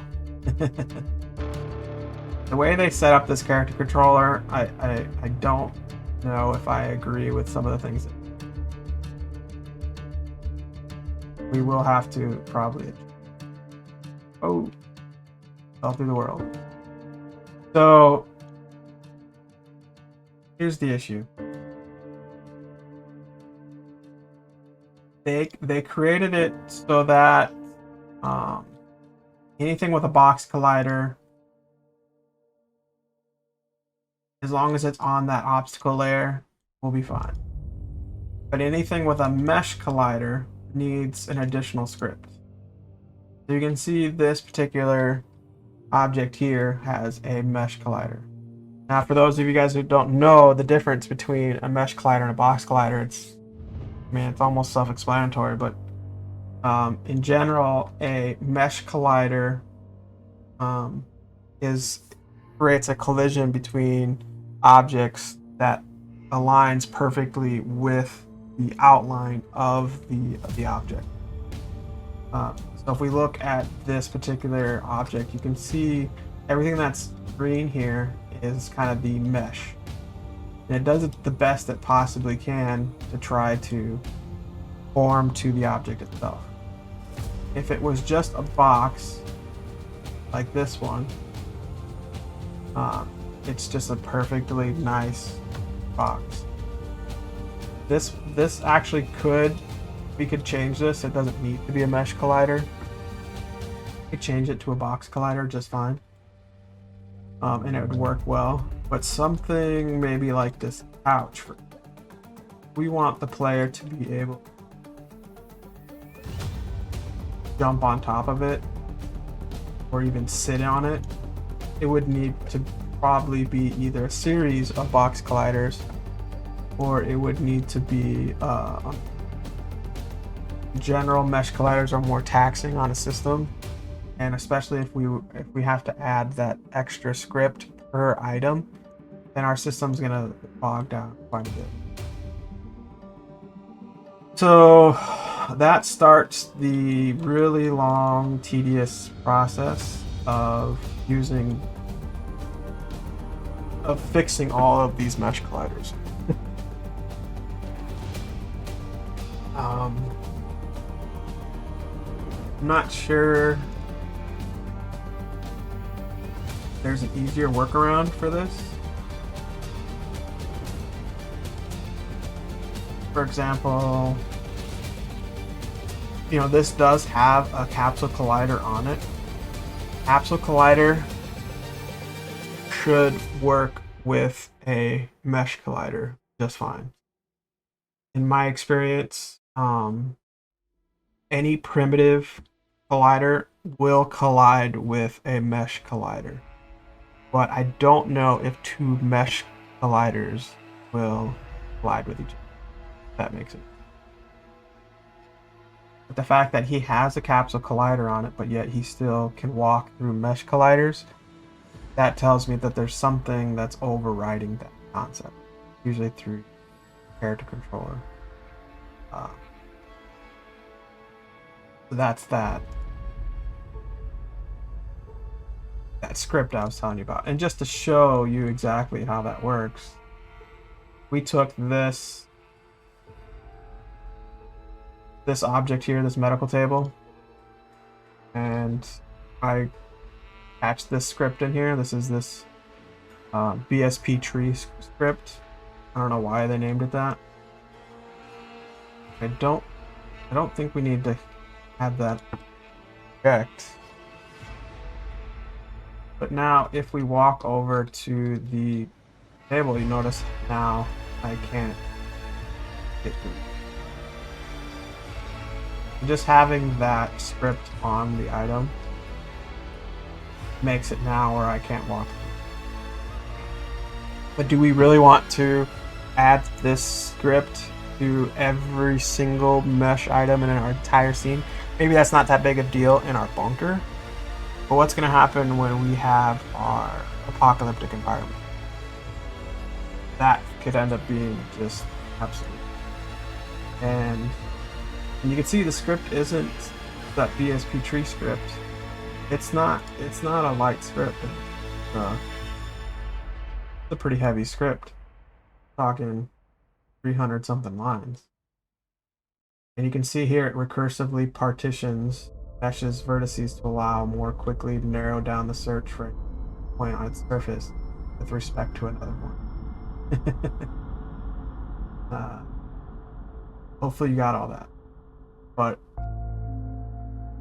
it's basically taking that mesh collider and turning it into something where it knows the player can jump onto and collide with. What I think, and it's going to be pretty tedious, but I think we should try to avoid this as much as possible. I think we need to set up just box colliders instead.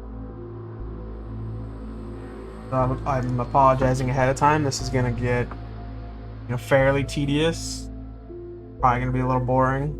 Feel free to post anything in the chat, any complaints. Definitely check out our Discord server if you haven't already. And then if you need anything, I'm here. Any questions, just go ahead and ask away.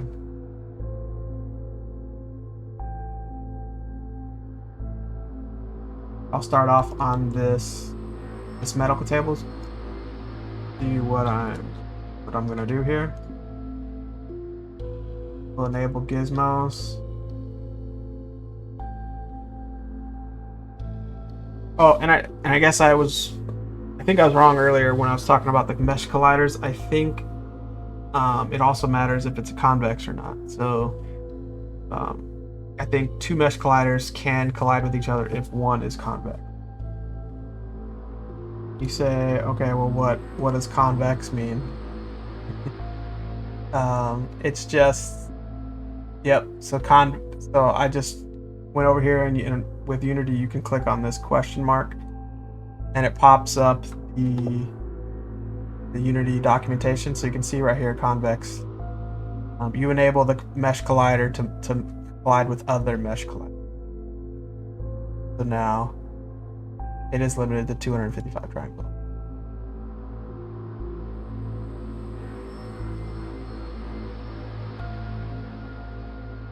So this was convex by default, otherwise I would test that out with the character controller. But this box collider is going to do just as well. We don't really need like these really precision collisions with this particular table. So just adding this box collider really simply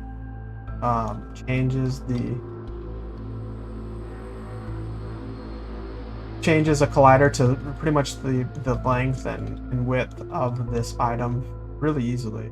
I didn't have to do much. I am going to remove this, and we're going to apply that to the prefab, because if I ever use this medical table ever again, this is the way I'm going to want to need it. I don't need the mesh collider. All right. Another good example are like these boxes. The only time you really want a mesh collider is if you want people to collide with these little tiny spots that are coming out of the box. In our case, we don't need to be that precise. So once again, I'm just going to add a box collider, add those to the prefab, move this.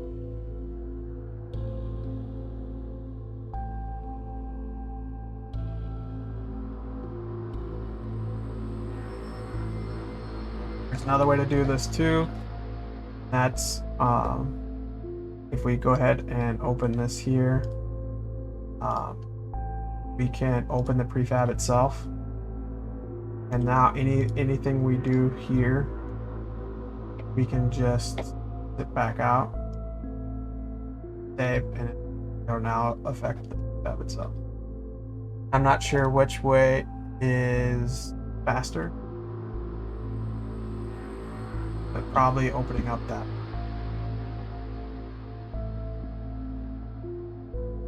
Faster.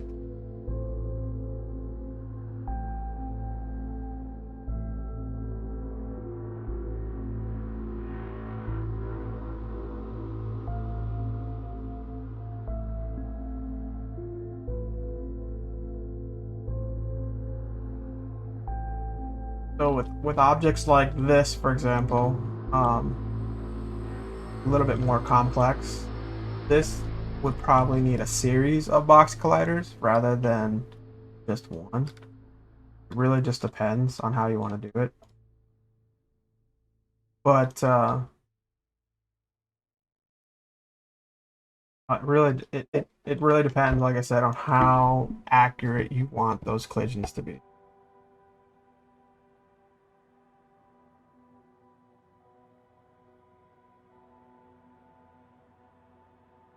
Yeah, and then like in the chat, what's up, Gold?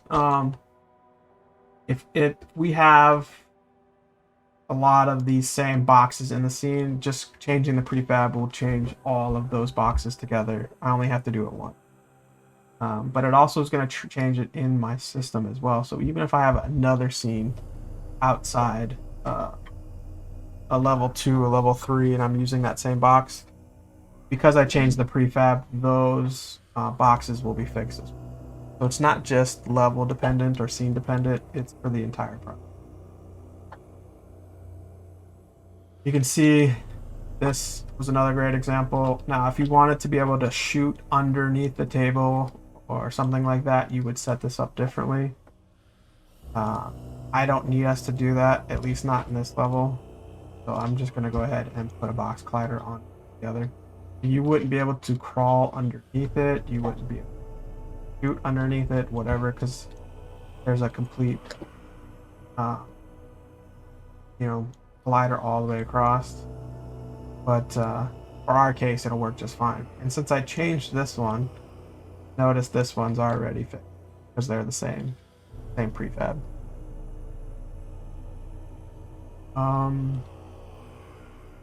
Looking around trying to find other ones. We would almost want to go through every single one of these objects. Now I would love Cinti Studios maybe to incorporate more of this kind of concept, but I understand that creating the mesh colliders is so much more accurate and quicker to set up than doing all of these box colliders.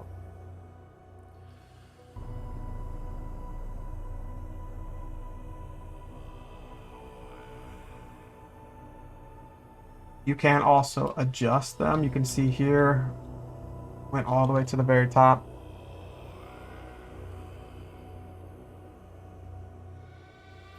Yeah, I was just looking at what's up gold. Yep. If you change in the prefab, yeah, then it changes everything. Yep. Exactly. So I think that's the best way to do it.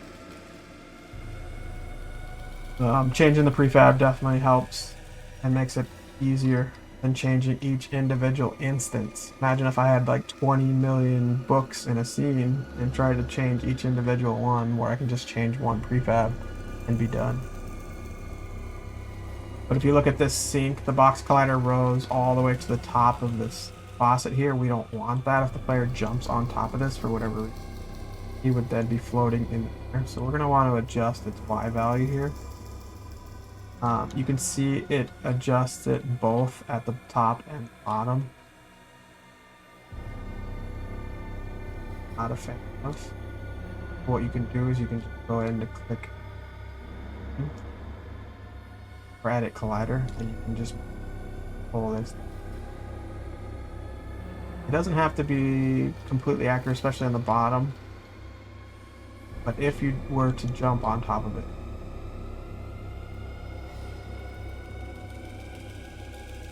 so that works. That.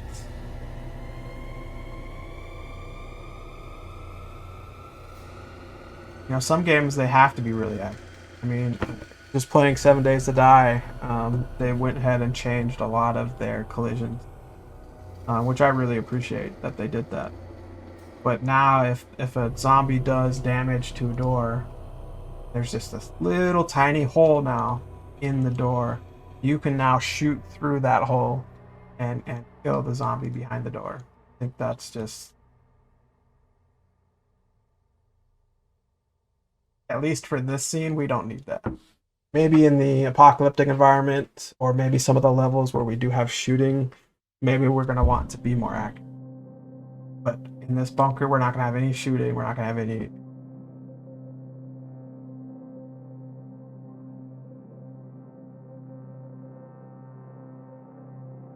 In cases like this, you know, there are places where the box collider comes out a little bit further. I think that's, in general, your character's gonna kind of rub up to the front of it, and you're not gonna really notice that you're not touching.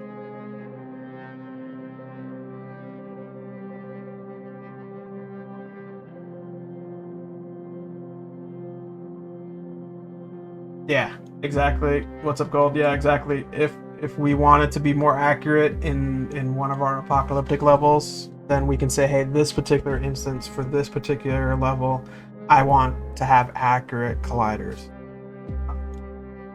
and we can change the instance of that object instead of the prefab. So that's exactly what I would do. Thank you for the comments.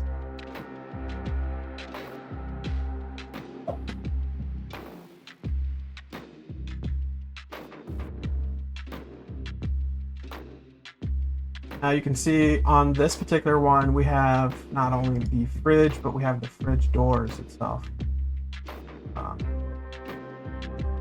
because we could essentially set up an animation for the player to be able to open this fridge. I think the more animation kind of stuff that we have where he can interact with the objects in the scene, I think the better. So we have to be prepared for stuff like that.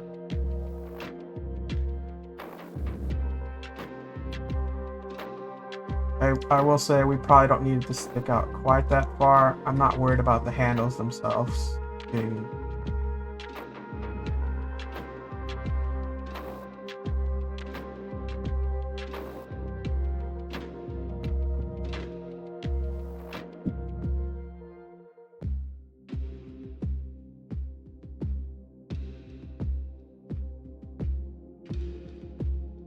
At some point, we're going to want to also add to this prefab. We're going to say, hey, this prefab is going to have another collider that's a trigger.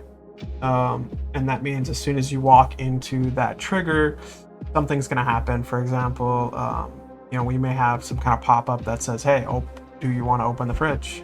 As long as the player pushes the button, whatever that is, excuse me, whether that's E or F, now the fridge will open. So that's something that we will do, and we will apply to the prefab as well. That way, every single time we encounter this fridge, we could potentially...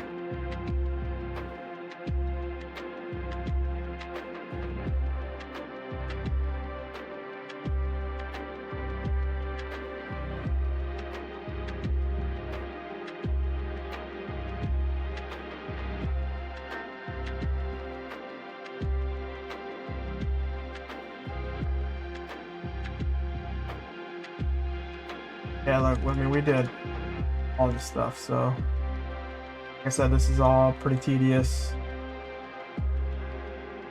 but definitely needs to be done. And I will say you can click this so it auto saves. That does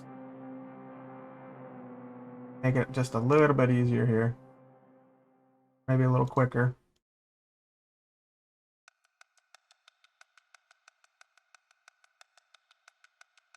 I don't have to confirm the save every single time. I could just also select everything that I wanted to add a box collider to and go ahead and just add a box collider to the mass, then remove the mesh collider to the mass. And that would probably be very fast, but also I think it would be a little bit more time consuming to apply it to the prefab. So it would be really easy if we wanted to change a mass amount of stuff on the instance, but not so much if we want to apply it to the prefab.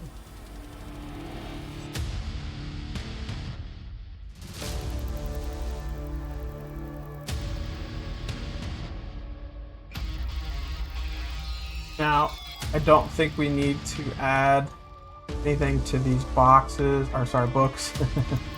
I think if our player's walking and he just happens to step on a book, I'm not sure if we need the accuracy of where he actually steps on it and steps up a little bit. It's not too big of a deal. I will say I have struggled though with this carpet concept. You can see the carpet is fairly thick. I mean, these are low poly models in a low poly game, so we're gonna get these types of models in this kind of thickness. Now, if the player walks over the rug currently, his feet are going to just walk through the rug, which is fine. I mean, I don't know if we necessarily need to walk on top of, but if we do, since it's so thick, it's going to step up the player. So we would have to then assign a box collider. Now, notice that this has a point to it, so the box collider would go as high as that top point, which means now we have a significant step onto that carpet. So in general, most of the time I don't apply box collider.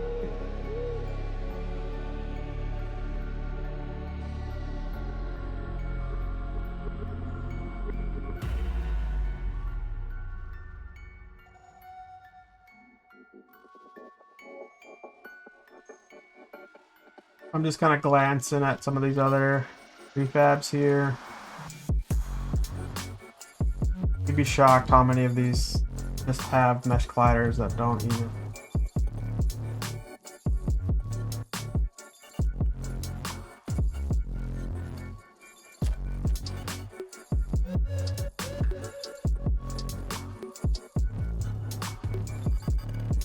Now, I've been avoiding the chairs or the sofas, the couches, intentionally. I think those are going to require multiple box colliders. Because we're going to want something for the back and the arms.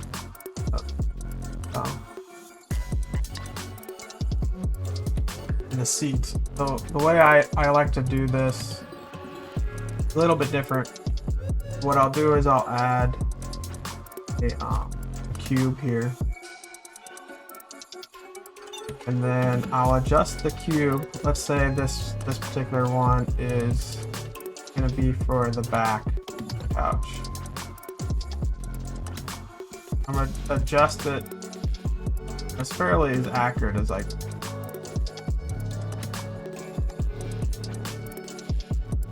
I don't mind just a little bit of the object's kind of poking out here. It's not too bad.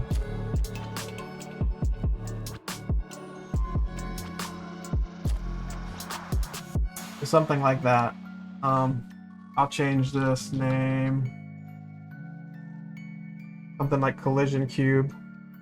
And then what we can do is we can just turn off the mesh render. Of course, we don't need it to go that low.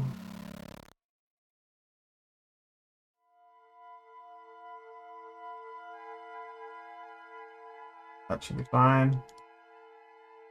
Now you can see we have this nice box collider back there. And I'll just duplicate that, and then we're gonna move it over and do like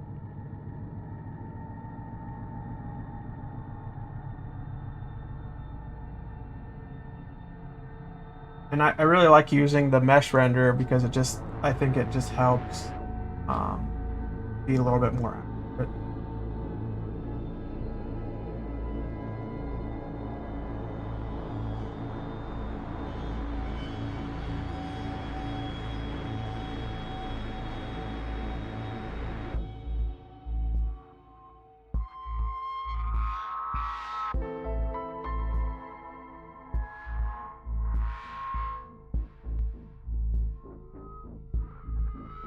Something like that.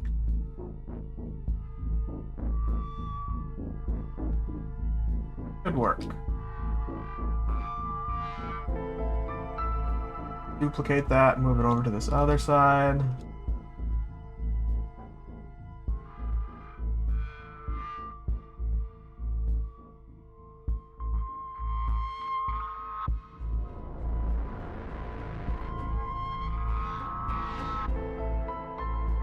Good. Turn off those mesh renders. Now, if we highlight all of them here, gizmos on, you can see we're getting a pretty accurate representation of these colliders. I think definitely way more accurate than the mesh collider. The mesh collider just kind of went over the top of these arms. You never actually sunk down into it. Of course, it is very rigid. It's all like close. Which, you know, I think fine in the video game world, at least when it comes to these collisions. I think it needs very accurate. I think if our character was sitting on it and he was leaning to the right, I mean, yeah, that's a little bit more accurate. But if he's just sitting upright, I think most people don't even think that'll work just fine. especially for our case. So now the way that this is set up is our character could technically stand on this spot here, kind of like a child would do on like hair like this. Now we don't need that mesh render. Then if we go ahead and save that, you can see. I think that's much better. If you look at this mesh, remember I was telling you, it kind of hard to kind of see it, especially for you guys, but we do, it's slanted down right here, so there is kind of like this, almost like a cave here, but it's definitely not accurate. You can get more, and this is actually 3 separate mesh colliders. Get more accurate mesh colliders.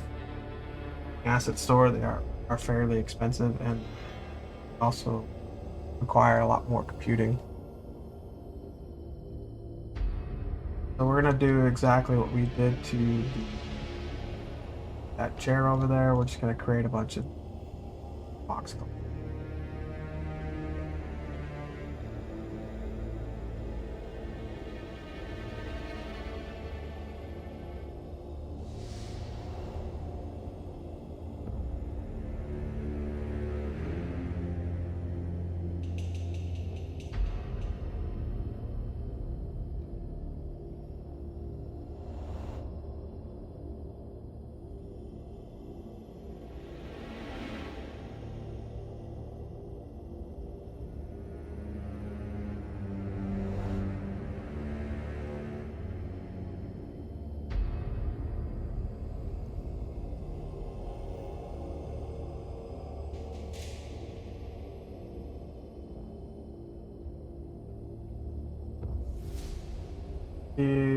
On the back of the couch, there's kind of like that in the center. I'm not too terribly.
All right.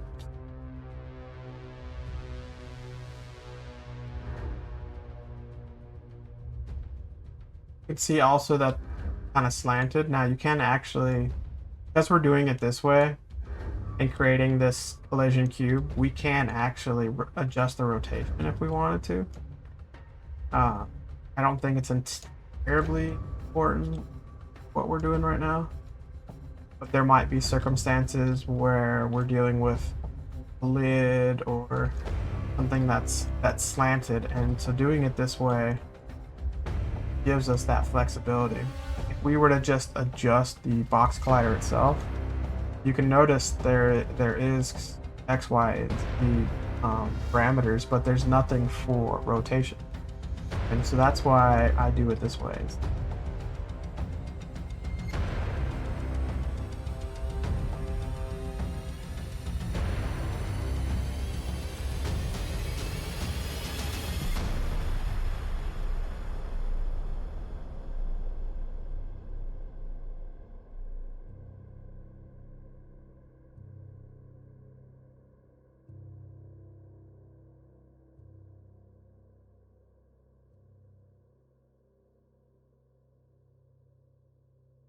doing this kind of stuff, you know, it just kind of almost makes you want to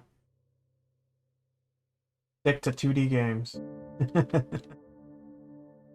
But once you get all this set up,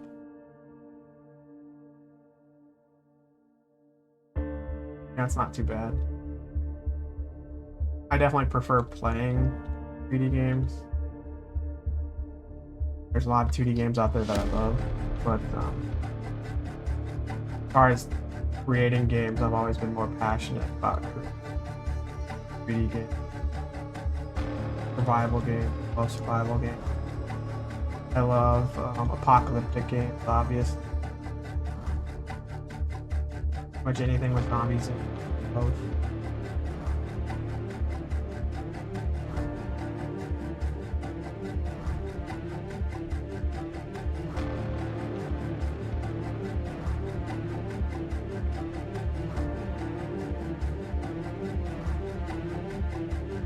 The bottoms of these sliders isn't terribly important to be accurate.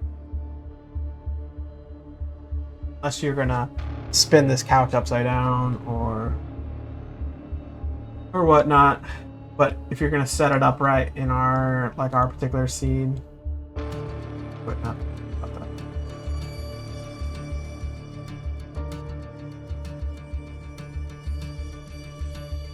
You can see this couch is damaged. What you could do technically, if you wanted, you could set up one cube here, and then move another cube here, go down a little bit more, that. You know, you can get it as accurate as you want. There's actually a Unity asset store that you can buy that does this for you. And I'm almost curious, you know, if that's something ChatGPT. But you can get as accurate. Say, hey, create 100 cubes for this object. Get it as close as possible to the mesh. Create 20 cubes. However you want. But, you know, this is fine. Got it. The gizmos. Gizmos on. That'll work. Now let's just take a look at our scene and maybe go take a look. Looks you're still able to walk through.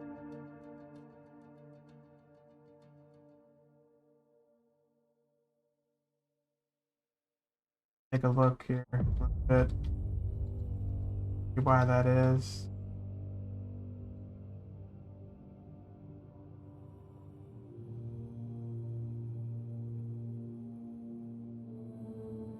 Definitely want to avoid that kind of stuff. I don't know how many of you guys have played a video game that you fall through the level like that. I've done it before. But we definitely want to avoid that from happening.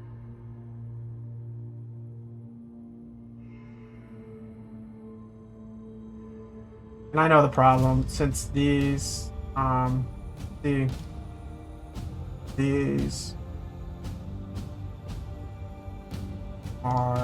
children of the chair. When we set the layer to obstacle, and we said, yeah, do all the children, it didn't have these children yet. The collision is not on the proper layer. That's all we gotta do. Change the option. Change the layer.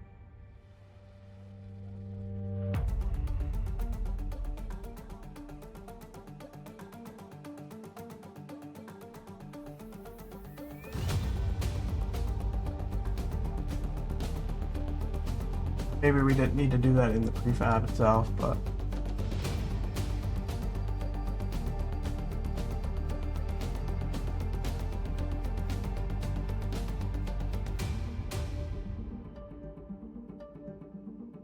so if we take a look at that, this weird rotation thing, now we can't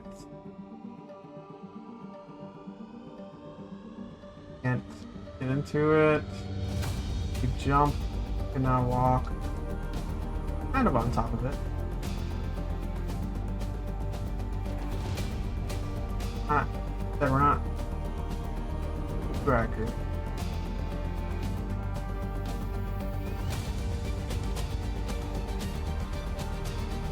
We're getting there.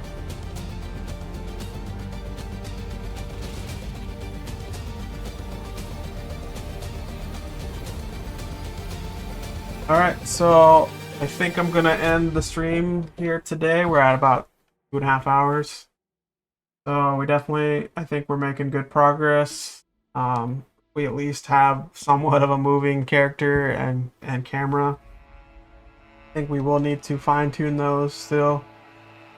And we're starting to get in an environment that we can walk around and actually collide with and eventually even interact with. So, thank you guys for watching. Make sure to stay tuned for future streams. I think we'll be streaming again tomorrow. And then don't forget to hit up the Discord channel or go to the website to get more details on this particular project. And thank you guys for coming.